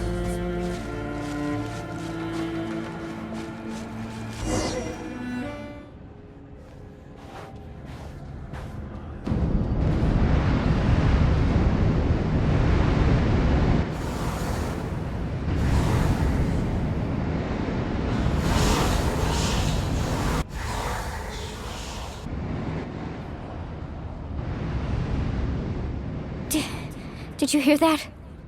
What? Never mind. It was probably just my imagination. Don't scare Paimon like that! I heard it too. It was a voice from the Abyss. What did it say? Doesn't matter. It certainly doesn't harbor good intentions.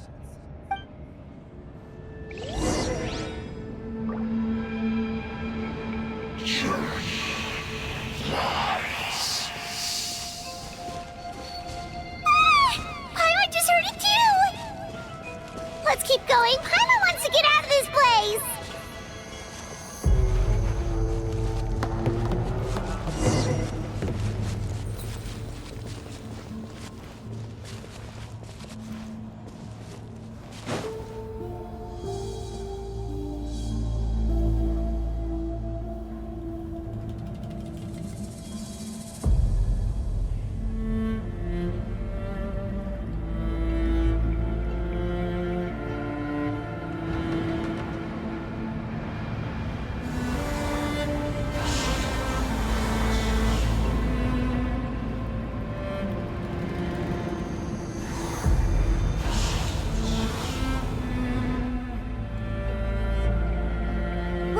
Kachina! Malani? You made it! Looks like our reunion will have to wait until we take care of these monsters. Good idea. Let's go!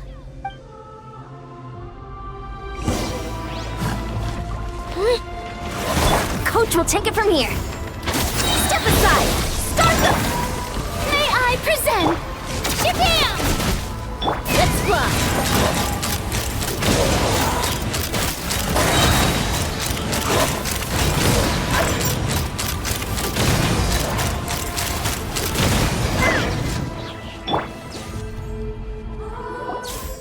You're here! You're finally here! Thank you so much! That monster can appear from anywhere! It almost caught me a bunch of times. The Wyab's power helped keep me hidden, so I just tried to stay out of sight until you got here. Atta girl. You did so well. And most importantly, you weren't hurt. Should we start heading back then? Actually, I have a request. Will you come visit the Wyab with me? I can't exactly put it into words, but something's wrong with the Ode of Resurrection. And I know it has something to do with the contamination from the Abyss. That was the Pyro Archon's theory as well. Everything— In the Night Kingdom, there are 6 main totem poles representing the Wyab of each tribe. You can think of them like the body of each Wyab. Additional totem poles, like the ones around here, serve as proxies to which the Wyab can extend their consciousness. There are countless proxies scattered around the Night Kingdom. Through them, the Wyab can extend their consciousness over the entire realm and track down souls no matter where they roam. But if a proxy were to become severely contaminated, then a soul could become lost within the Night Kingdom. Judging by the current situation, I don't think we're dealing with just one contaminated proxy. Even if we could drive back the abyssal power from one of them, that probably wouldn't even put a dent in the problem. Still, we can't just leave the Wyab to suffer. It's protected me this whole time.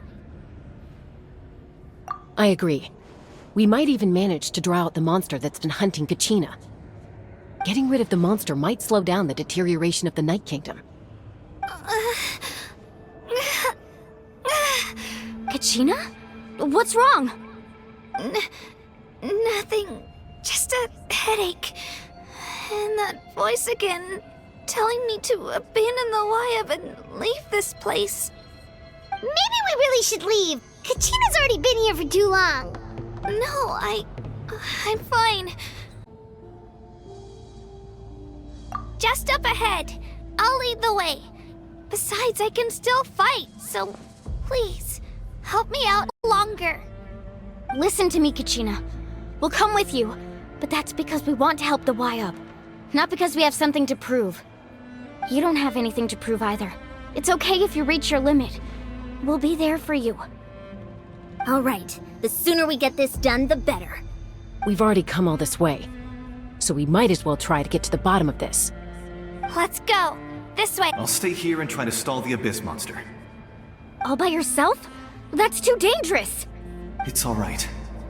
I may not be as strong as that monster, but I'm definitely more familiar with the area. Besides, I don't have much time left. If you're anything like my friend, I'm sure you're not particularly fond of goodbyes. So go. Achieve your goal, and return to the world where you belong. Thank you for everything. You're a true hero. Thank you. No one fights alone.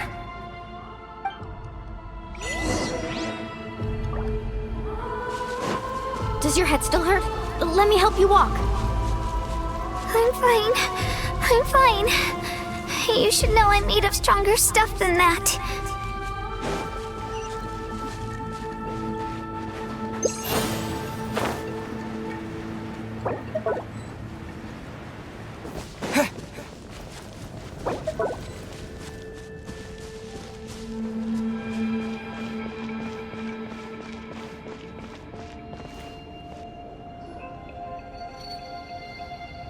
Wyab? Wyab! I'm back! My friends and I are here to heal you. Wyabb, can you hear me? Wyabb?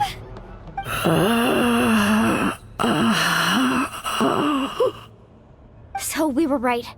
The contamination is already too severe. It's preventing the Wyabb from answering our calls. Alright, get ready, everyone. Time to purge the abyssal energy from this place. Careful. We've got company. Already? You really think that puny soul could slow me down? Courage in the face of futility is pure folly. He tried to get in my way, so I disposed of him. You killed Malcolm? He would have dispersed with or without me. Rather than worrying about him, I would urge you to focus on yourself. You may have defeated others of my kind in the past, but underestimate me now, and it will be to your peril. No, the power of the Abyss is intoxicating. The destruction it seeks captivates like a masterful work of art. I strive only for the opportunity to see it up close. I thought this naive little girl was an exception, but it turns out humanity is full of lambs willing to offer themselves up to the slaughter. That is the tragedy of your short lives. You understand nothing of all-encompassing power. Ancient names, pride, friendship, all empty ideas invented to give you a false sense of self-worth. They possess no power at all. The Pyro Archon created those grandiose ideals out of pure selfishness. Anything to avoid sharing power. Anything to avoid handing over the primordial gift to ordinary people like you. Don't believe me? Then ask yourself, why is the Pyro Archon strong beyond measure, while you, Kachina, remain so pathetically weak? Kachina! Give me your hand.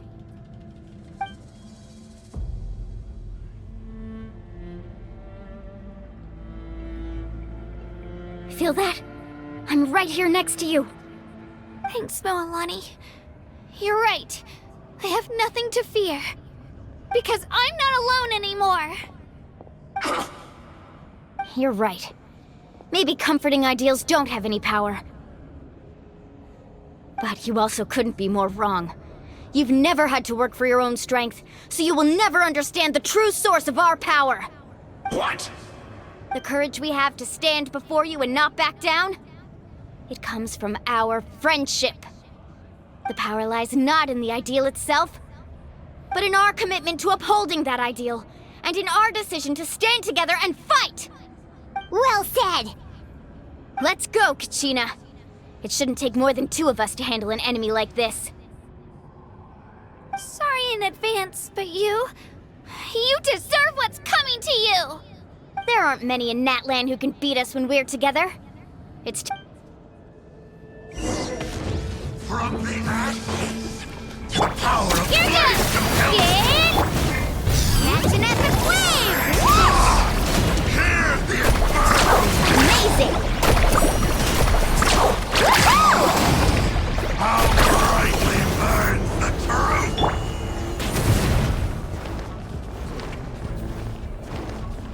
Let her rip! Woohoo!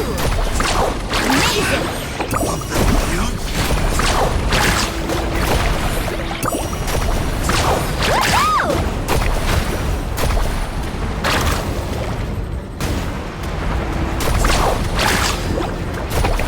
Right here!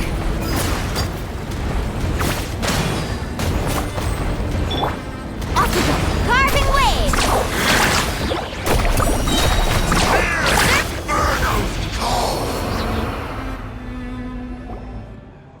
We won! We actually won! That's what he gets for underestimating you two. Fantastic work, Kachina! Absolutely fantastic! This makes me so unbelievably happy. I'm happy too, Mualani. Together we really are unstoppable. Huh? What's happening?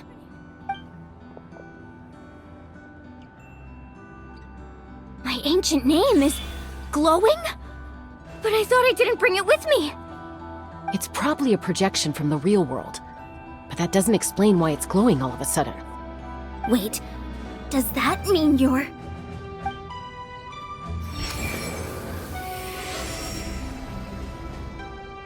That was a bold move.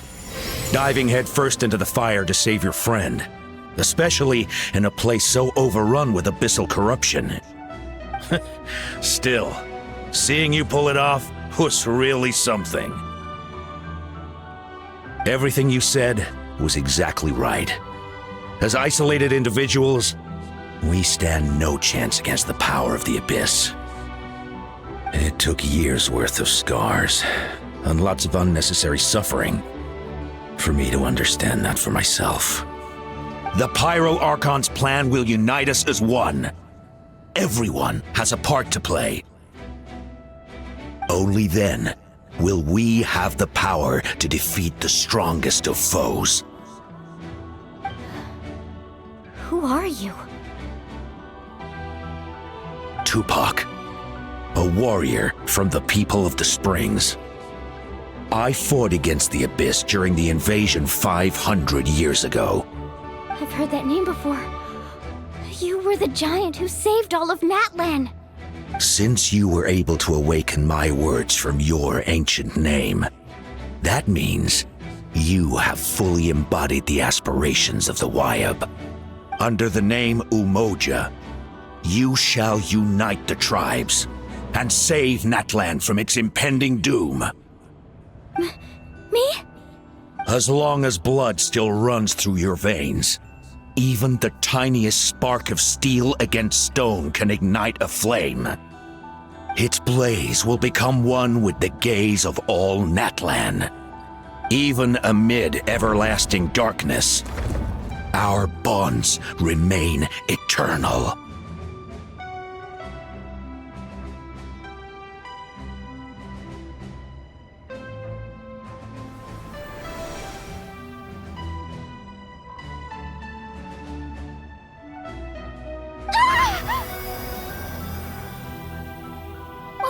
What's wrong, Mualani? So many memories. My brain was just flooded with everything he once knew. So that's what happened. What do you mean? Did you just figure something out? 500 years ago, they foresaw the very crisis we're facing now. Efforts to save Natlan started all the way back then. We can go over the details once we get back. We shouldn't linger here longer than we have to. I know bits and pieces, but I had no idea Mualani was also part of the plan. This sounds like something that's going to need a lot of explaining. Let's focus on saving the Wyab first.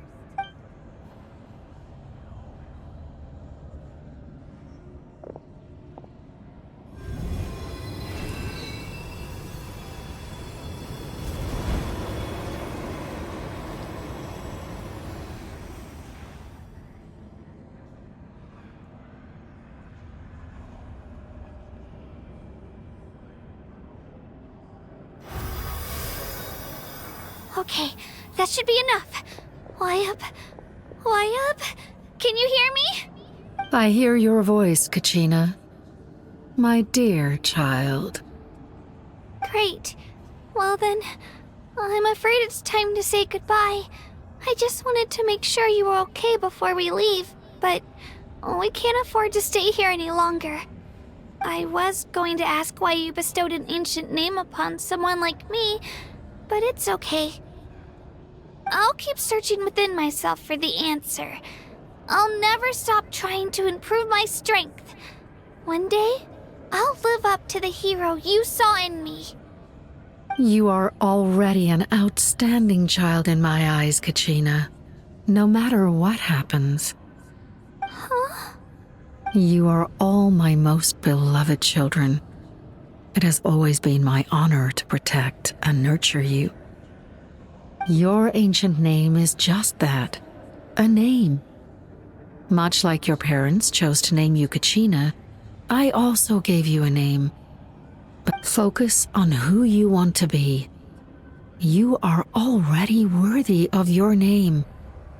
Now, you need only devote yourself to becoming a better you. The story of your ancient name is for you to continue. Just like your parents, my love for you will never change, no matter what the future holds.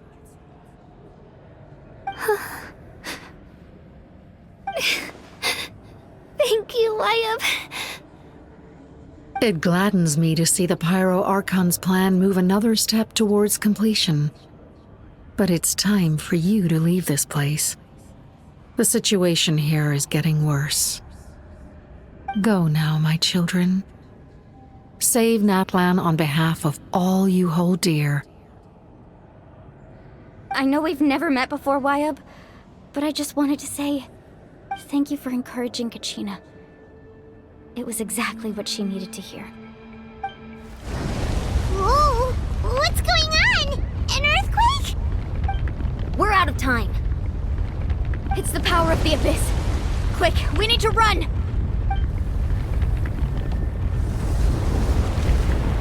It's a Seelie! The Seelie opened the way for us!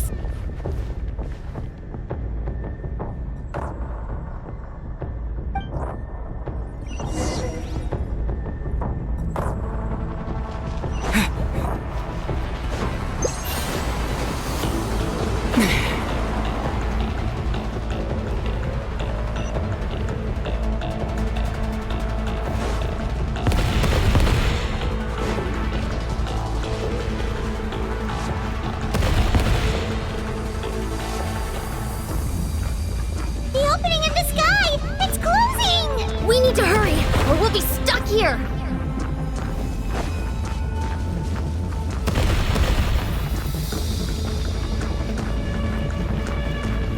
Watch out for the falling rocks! Quick, through the middle!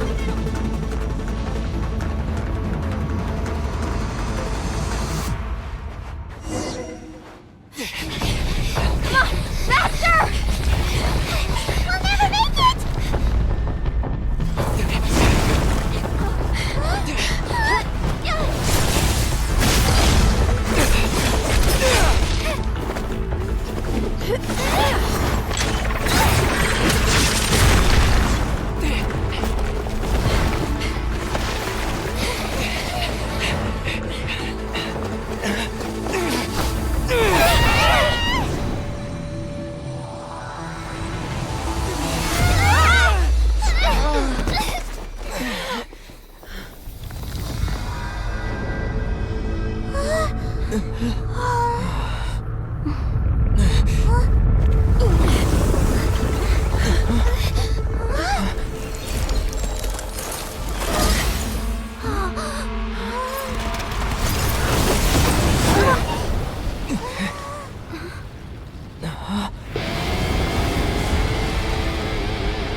You've done well.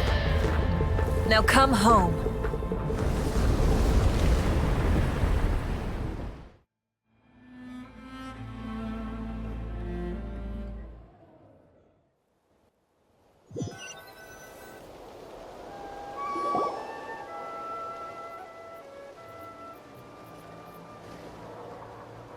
We're back!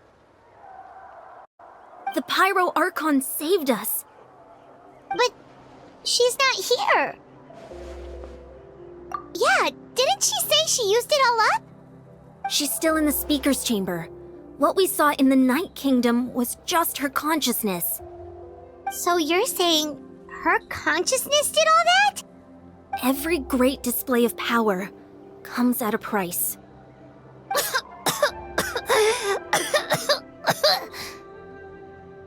You must feel terrible, Kachina. Just hold on. We'll get you to a doctor soon. Let's get back to the stadium. The Pyro Archon said she'd have a doctor waiting for us. I recommend getting a full checkup, just to make sure no damage gets left behind. Natlan feels okay. What about you, Traveler? Right. You always seem to do pretty well against the Abyss. Let's get going. We need to share what we learned in the Night Kingdom as well. Right. The Wyatt mentioned something about the Pyro Archon's plan. I'll let her explain everything. We're all a part of the plan now. Every move we make from here on out will decide Natlan's ultimate fate.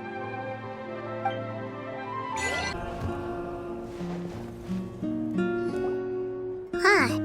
There's a lot less stuff here than before. It's good to see you all here in one piece.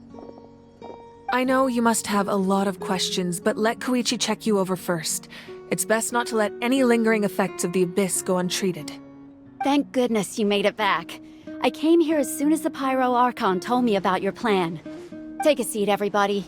I'll examine you one by one.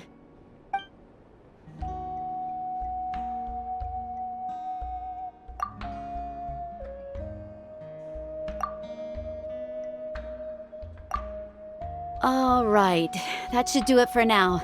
But just to be safe, I'll perform another checkup in a couple of days.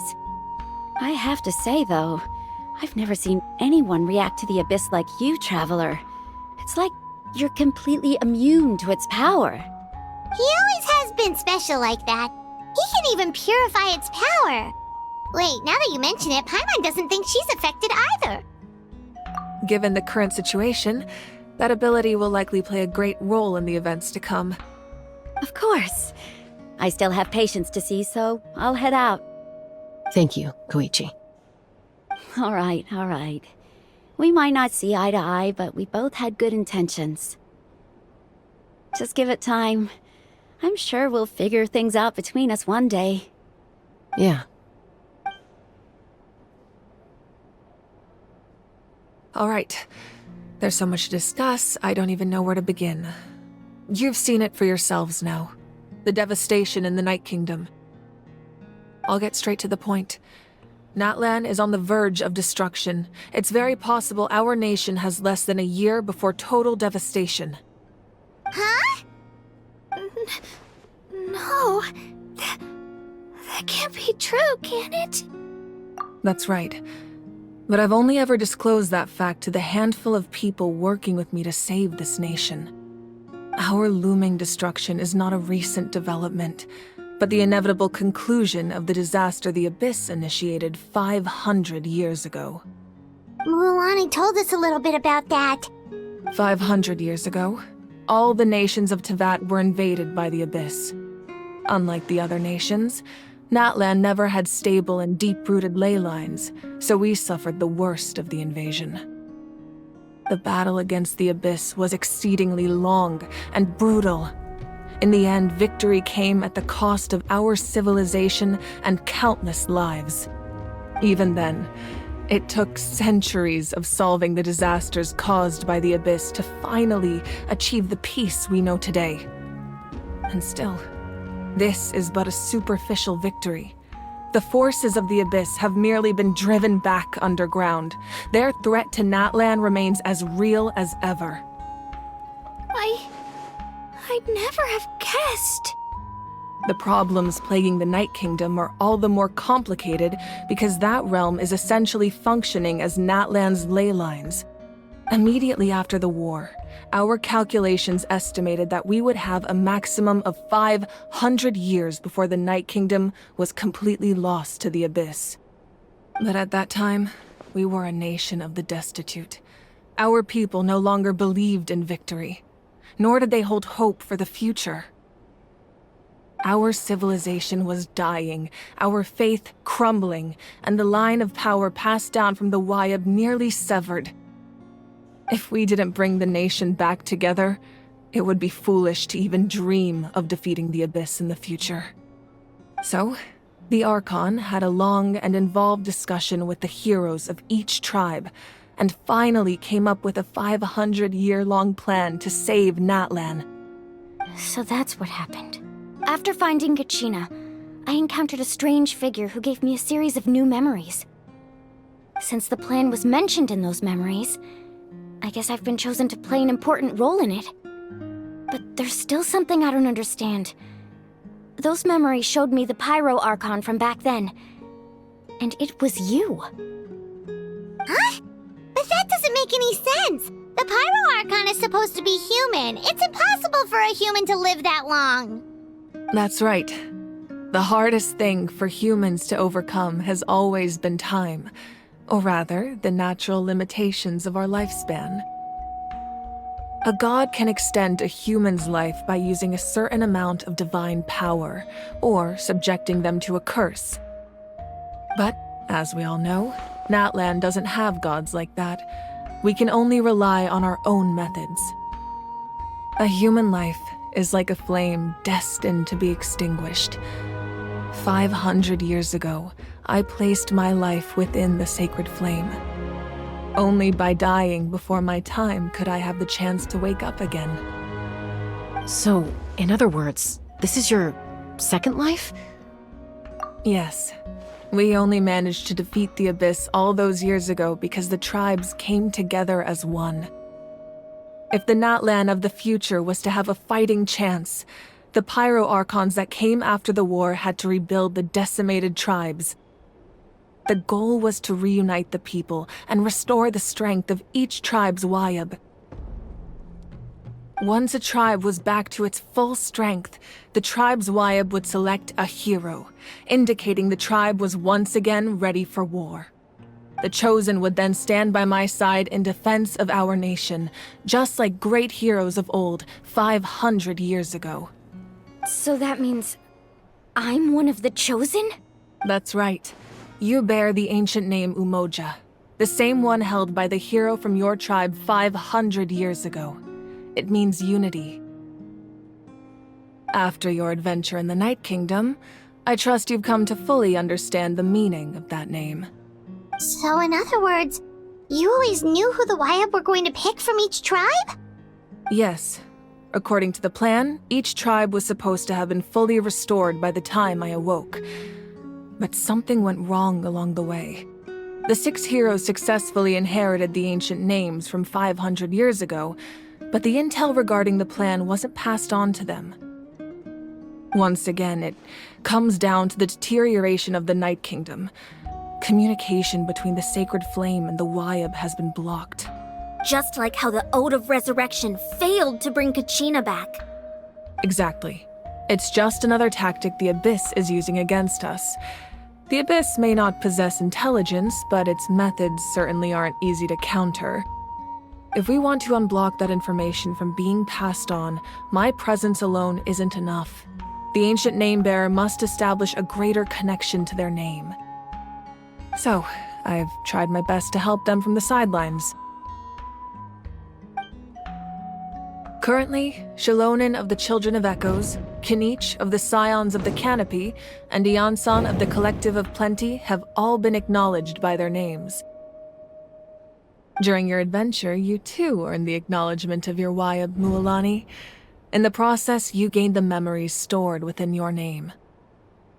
But we have less than a year! Yes, but we have no choice.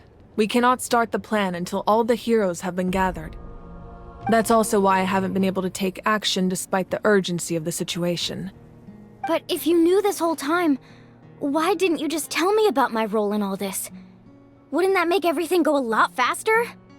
Perhaps, but the opposite could also be true. Knowing your destiny too early could mean failing to realize your full potential. Just like your determination to save Kachina, I hope your commitment to this endeavor comes from your own strength of will, rather than a sense of obligation. So I suppose you're not going to tell us who the final 2 heroes are then? That's right. Their time is yet to come.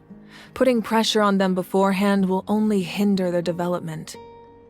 I can only trust in the judgment of the Wayab. I have never believed I could solve this crisis alone. In fact, it was precisely because I chose to trust and rely on others that we managed to get this far. Natlan's salvation lies not in its Archon or any singular individual, but in us all. You're quite perceptive, aren't you? I thought I might get away with avoiding the topic. Huh? Oh, right! All of the stuff you stored here before, where did it all go? Even though I sacrificed my power, I still needed a contingency plan to ensure you would make it back from the Night Kingdom. After all, I was the one who allowed you to take that risk, and Mualani has an important role to play in my plan. In addition to their sentimental value, the items I stored here held a much more important purpose: fuel. Fuel? So back then, that's why you... Yes. The stories embodied by those items are certainly important, but there's an even more significant trait they all share. Every item belonged to a hero of Natlan. Over time, they became imbued with a certain amount of contending fire from being carried in battle.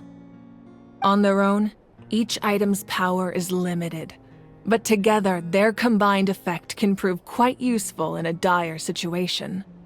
By burning those items, I was able to activate the contending fire stored within them to open the boundary between the two worlds.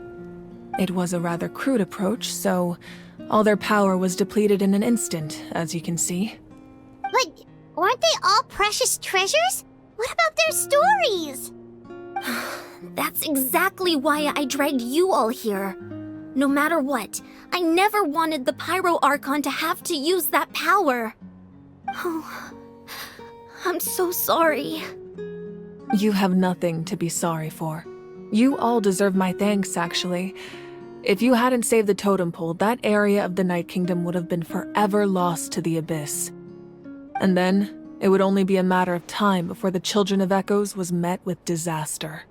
Besides, when those heroes entrusted their belongings to me, or the Pyro Archon of their time, it was out of a desire to contribute to Natlan's survival. If they knew those items helped save the present-day heroes of Natlan, they would not mourn their loss.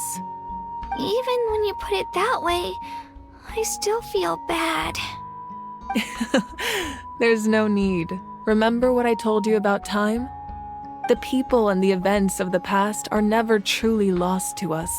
We simply carry them with us in a different form. In that sense, we didn't lose anything at all. If you still have regrets, let them fuel your resolve in the battles to come. Your deeds will become new legends and nurture new forms of power just like the items once stored here. Well, we'd still like to return the favor. Well, if that's the case, just treat me to a drink sometime. Now that Kachina has returned, we can finally hold the victory feast and celebrate your team's triumph in the Night Warden Wars. And we could all use the rest, that's for sure. Plus, you'll be able to silence everyone who doubted you once and for all, Kachina. Still, now that I know the danger we're facing, having a victory feast doesn't feel right. Try not to let it get to you. It's important to stay calm. Worrying about it will only affect your judgment. All right. You should head out. I'll join you in a bit.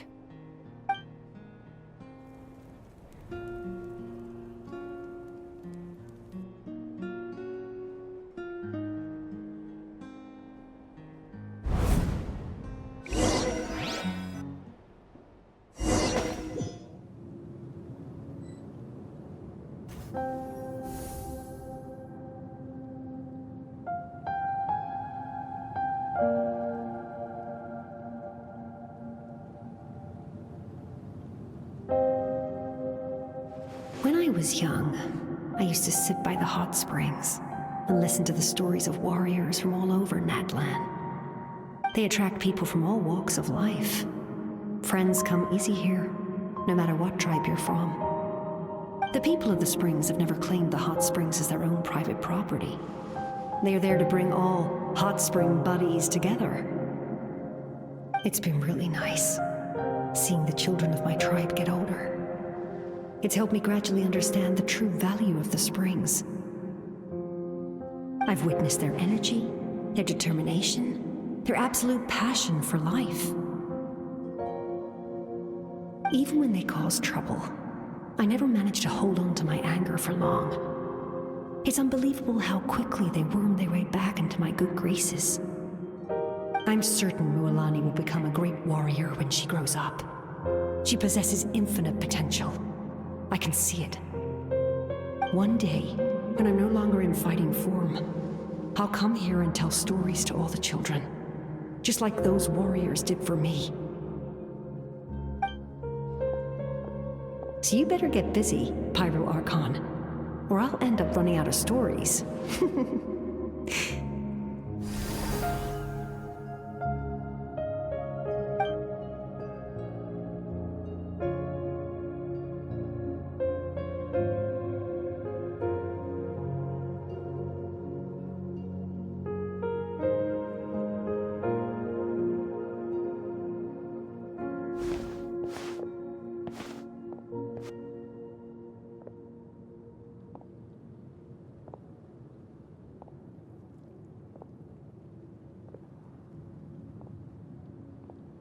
Our nation is engulfed in darkness. Our tribes stand divided, and yet you promise victory in the distant future. The Abyss is a cunning enemy, one that I faced in battle many times. Were that not the case, I would never understand exercising this degree of caution. My rage will never know absolution. Then my power will no longer aid you in victory. But you came to me because you knew you could convince me with just a single sentence. I understand your choice. The heroes of today will forge the path ahead with blood and fire. Just remember to earn us the victory we are owed. Otherwise, rest assured, I'll find a way to collect the debt. For Natlan.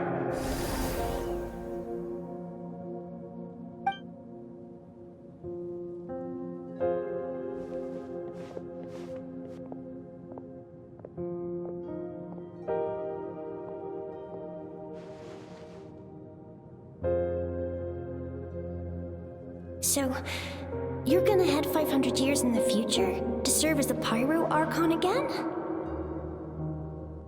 But what about the you from right now? You're just gonna die. You can't ask her those questions and expect her to answer, my dear. The decision is hers to make, and she deserves our support. We will do everything we can to rebuild the tribes. Don't you worry. Even across time, we will all do our part to fight for Natlan's future. Yeah, Mom's right. We'll always believe in you, sis. Seriously, though? Dad should be here. Where is he?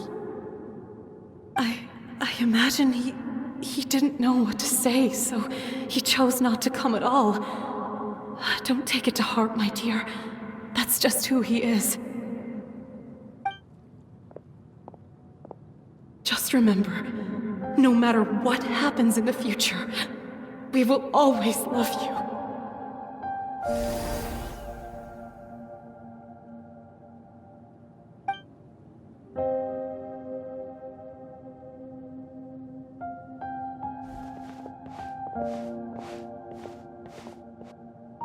I'll come find you one day. I know I can't live that long, but I'll think of something. There has to be a way for us to meet again one day. If there's an answer out there somewhere, I'm gonna find it. So, don't forget about me.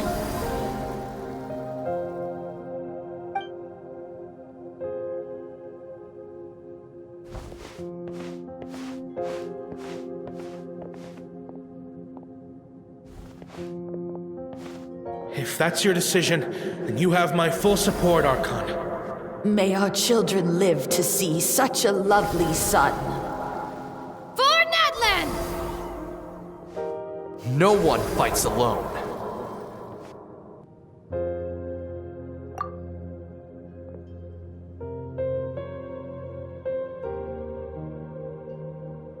The rules are my legacy. They shall grant us the strength to overcome the next tragedy. War forged the 6 tribes, taught us how to fight, instilled in us what it means to love. Who will be the one to bring this to an end?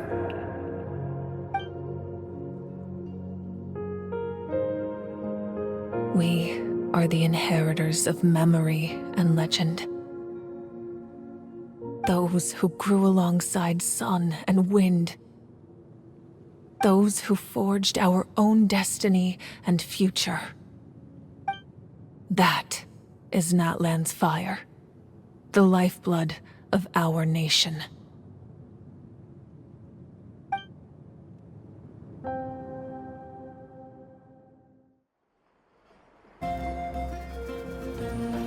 Hey, Koichi! You here for the victory feast too?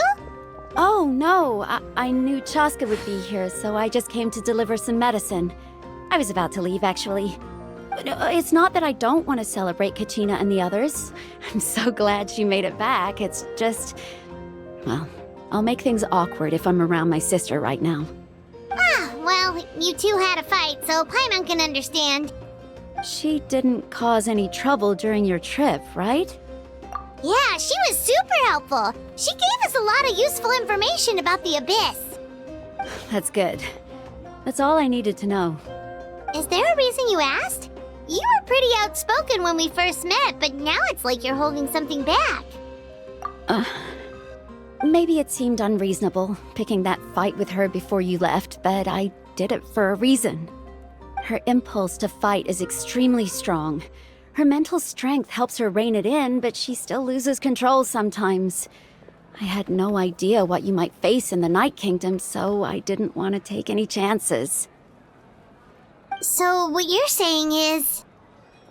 Okay, so maybe it sounds a little stupid, but it works pretty well.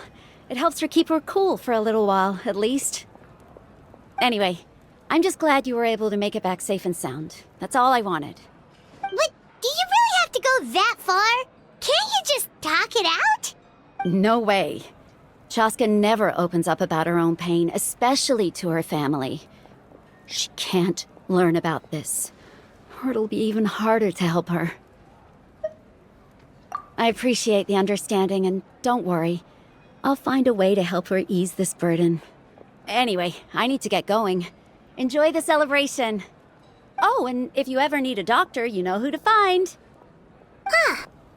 Who would have thought there was a deeper reason behind their arguing? In the end, it's all the Abyss's fault. Paimon's had enough of them.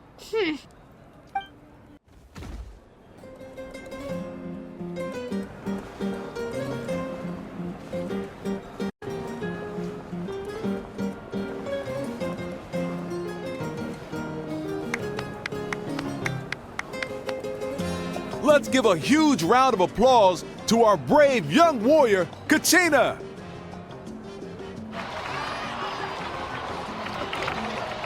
Woohoo! Well done, Kachina. Thank you, everyone.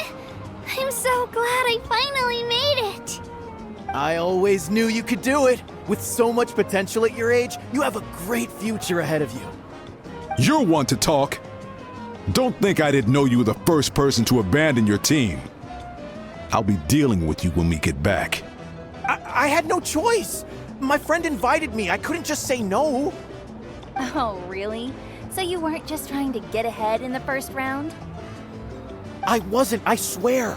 I just happened to find that bearer injured in the wild, so I stopped to bandage his wounds. When he insisted on repaying the favor, what was I supposed to do? I'm just one person. I figured Kachina would have no trouble replacing me. But the fact of the matter is that after your departure, everyone else started thinking about swapping teams too. I'm really sorry, Kachina. It was wrong of us to abandon you like that. It's amazing that you still made it all the way through to the Night Warden Wars. That's the highest honor. So, what about you guys? Did you make it far? Our team captain drank too much the night before the competition and turned up late to the stadium on the day. Serves you all right. No sympathy from me. All right. There's no need to be like that, Uncle Pakal. Dear friends, I'd like to say a few words. Firstly, I'm grateful to my friends and our great Archon for helping to bring me back. This traveler and his companion Paimon are some of the strongest people I've ever met. If they were allowed to participate in the pilgrimage, I have no doubt that they'd win the whole thing. They've agreed to let me learn from them. With their help, I believe I can become even stronger still. And let's not forget my good friends, Moalani, Chaska, Kanich, and Ayansan. They all helped the Traveler and Paimon figure out a way to bring me back from the Night Kingdom. They too deserve to be called our heroes, so please give another round of applause for them. Thank you. Well said! I'll drink to that. How does it feel being a hero, Kachina? To be honest, it's a bit overwhelming. It all just feels so surreal.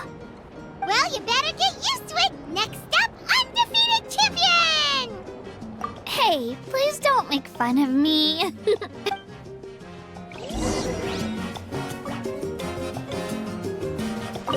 My apologies. I knew more than I let on. Everything comes at a price. And most heroes aren't people who set out to become a hero. If you cling too tightly to your goal, you end up losing things that are far more precious. But in any case, we're now on the same page. I wonder how long before the two final heroes appear. From the Flowerfeather clan and the Masters of the Nightwind.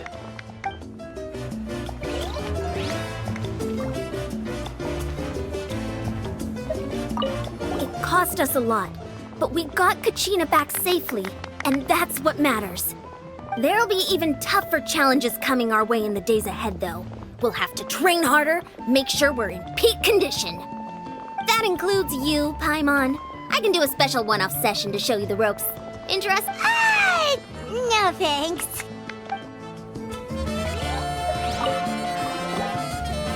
At previous victory feasts, you'd always find me in the crowd singing and dancing. But after what I found out today, it's too much. It does feel weird seeing you so out of sorts. Is this another pearl of wisdom based on your adventuring experience? Well, Paimon agrees with the Traveler. Everyone's come together to celebrate Kachina's achievements. That's good. You're right. Kachina looks really happy. And now I'm being the moody one. Ugh, enough doom and gloom. Time to shake it off.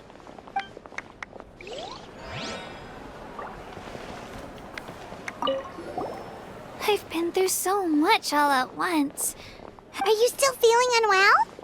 Nope, all better now. I told you I bounced back pretty quick, so don't worry about me. I bet you guys must be tired, though. Make sure you get some good rest tonight. You gotta recharge so you'll be in the mood to have fun.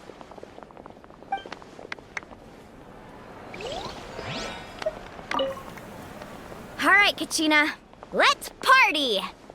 I'm a little embarrassed. Don't be. Come on, you're the star of the show today.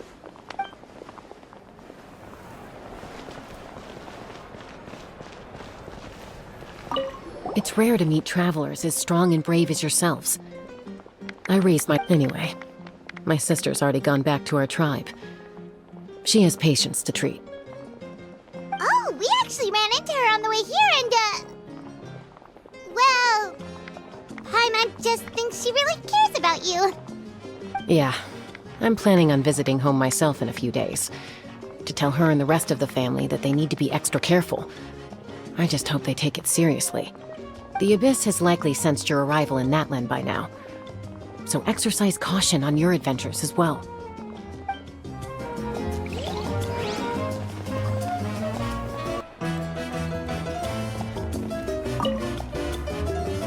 Ah, you're here.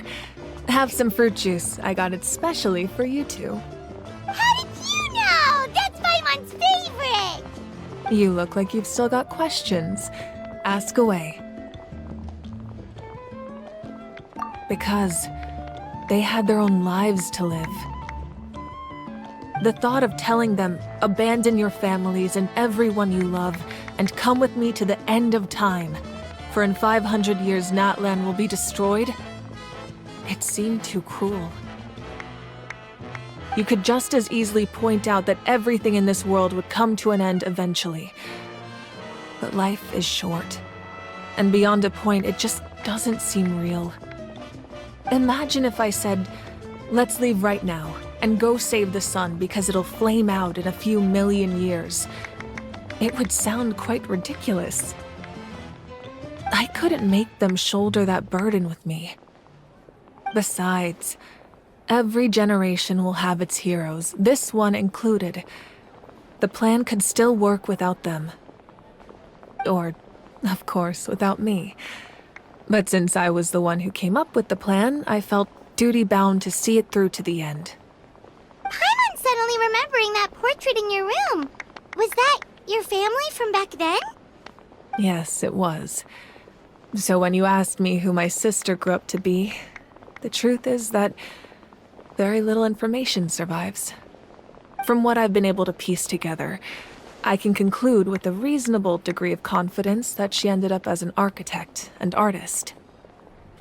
She played an instrumental role in rebuilding the scions of the Canopy tribe, designing and building many houses.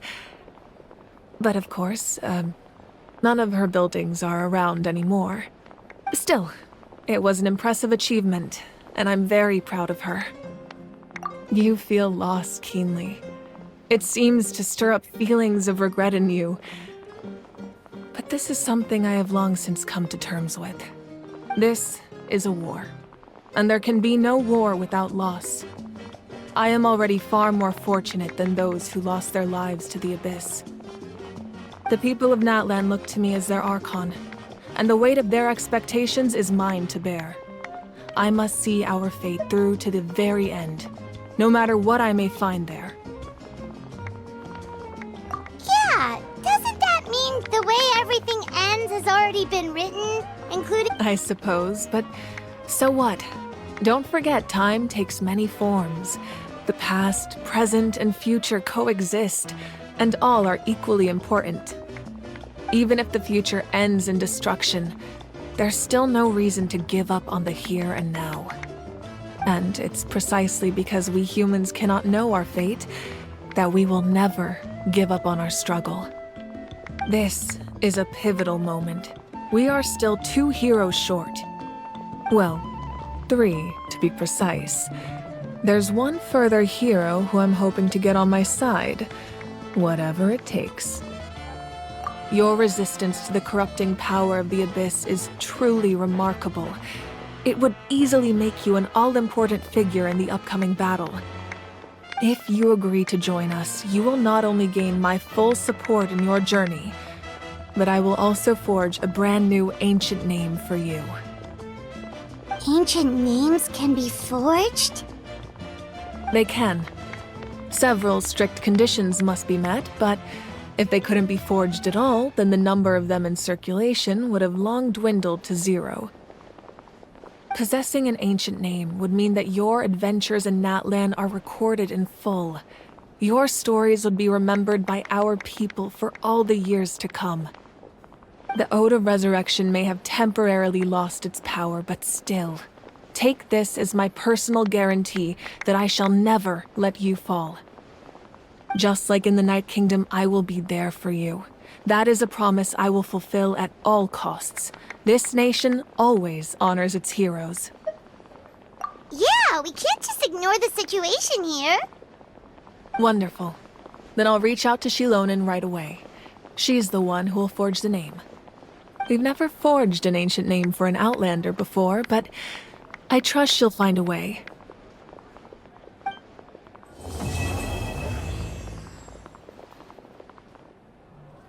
My lord, we've received word that the Pyro Archon has lost much of her power. Although your injury complicates things, this is most certainly the opportune time to seize the Gnosis. Victory and defeat are rules, not outcomes. I have never taken advantage of an opponent in a time of weakness, and I don't intend to start now. As for you, I must confess, I did not expect that little trick of yours to save the day.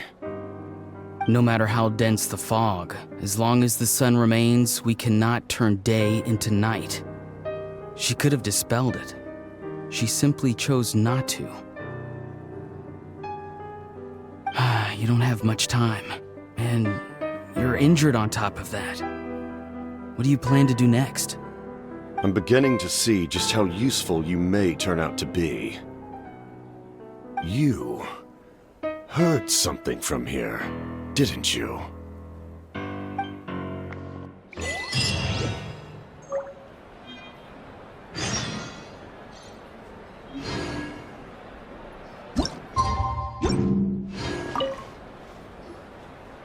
Oh, something else you'd like to ask? Well, our intel suggests he hasn't made any new movements yet. Although Kenichi's investigation helped us confirm that he's being aided by someone from the Masters of the Nightwind. I'm getting closer to narrowing down who that may be, but it's still unclear whether this person aided the captain out of willingness or coercion. If you learn anything about this during your adventures, please let me know. Oh, something else you'd like to ask? The Abyss is the most formidable enemy in all of Teyvat. In the beginning, it took failure and tragedy to even begin to learn how to fight back. All of the methods you've seen in other nations were developed based on experience and insight passed down over generations. We know them to work, but few of us actually understand why.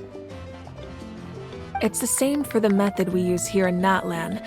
Ever since ancient times, elemental energy has been one of our most reliable weapons against the Abyss. As for the principles behind it, I'm afraid you might have to seek answers from someone older than the position of Pyro Archon itself. Oh, something else you'd like to ask? That also comes down to the long-standing effects of the Abyss. Our people's survival is inextricably tied to the Wyab. But their power has its limits. They cannot offer our people the same degree of protection outside our borders. In fact, people who do decide to leave often suffer from memory loss and emotional issues. Everyone in Natlan understands this. That's why our people never leave without a good cause. Even if someone is left with no choice, the chief of their tribe must seek approval with the Wyab to grant them leave. And the Wyab have always been very strict about granting that approval, since extending protection beyond our borders means consuming power reserved for our fight against the Abyss. Still, there's no need to worry. The Wyab extend their protection to all within Natlan, including visitors from afar. Oh, something else you'd like to ask?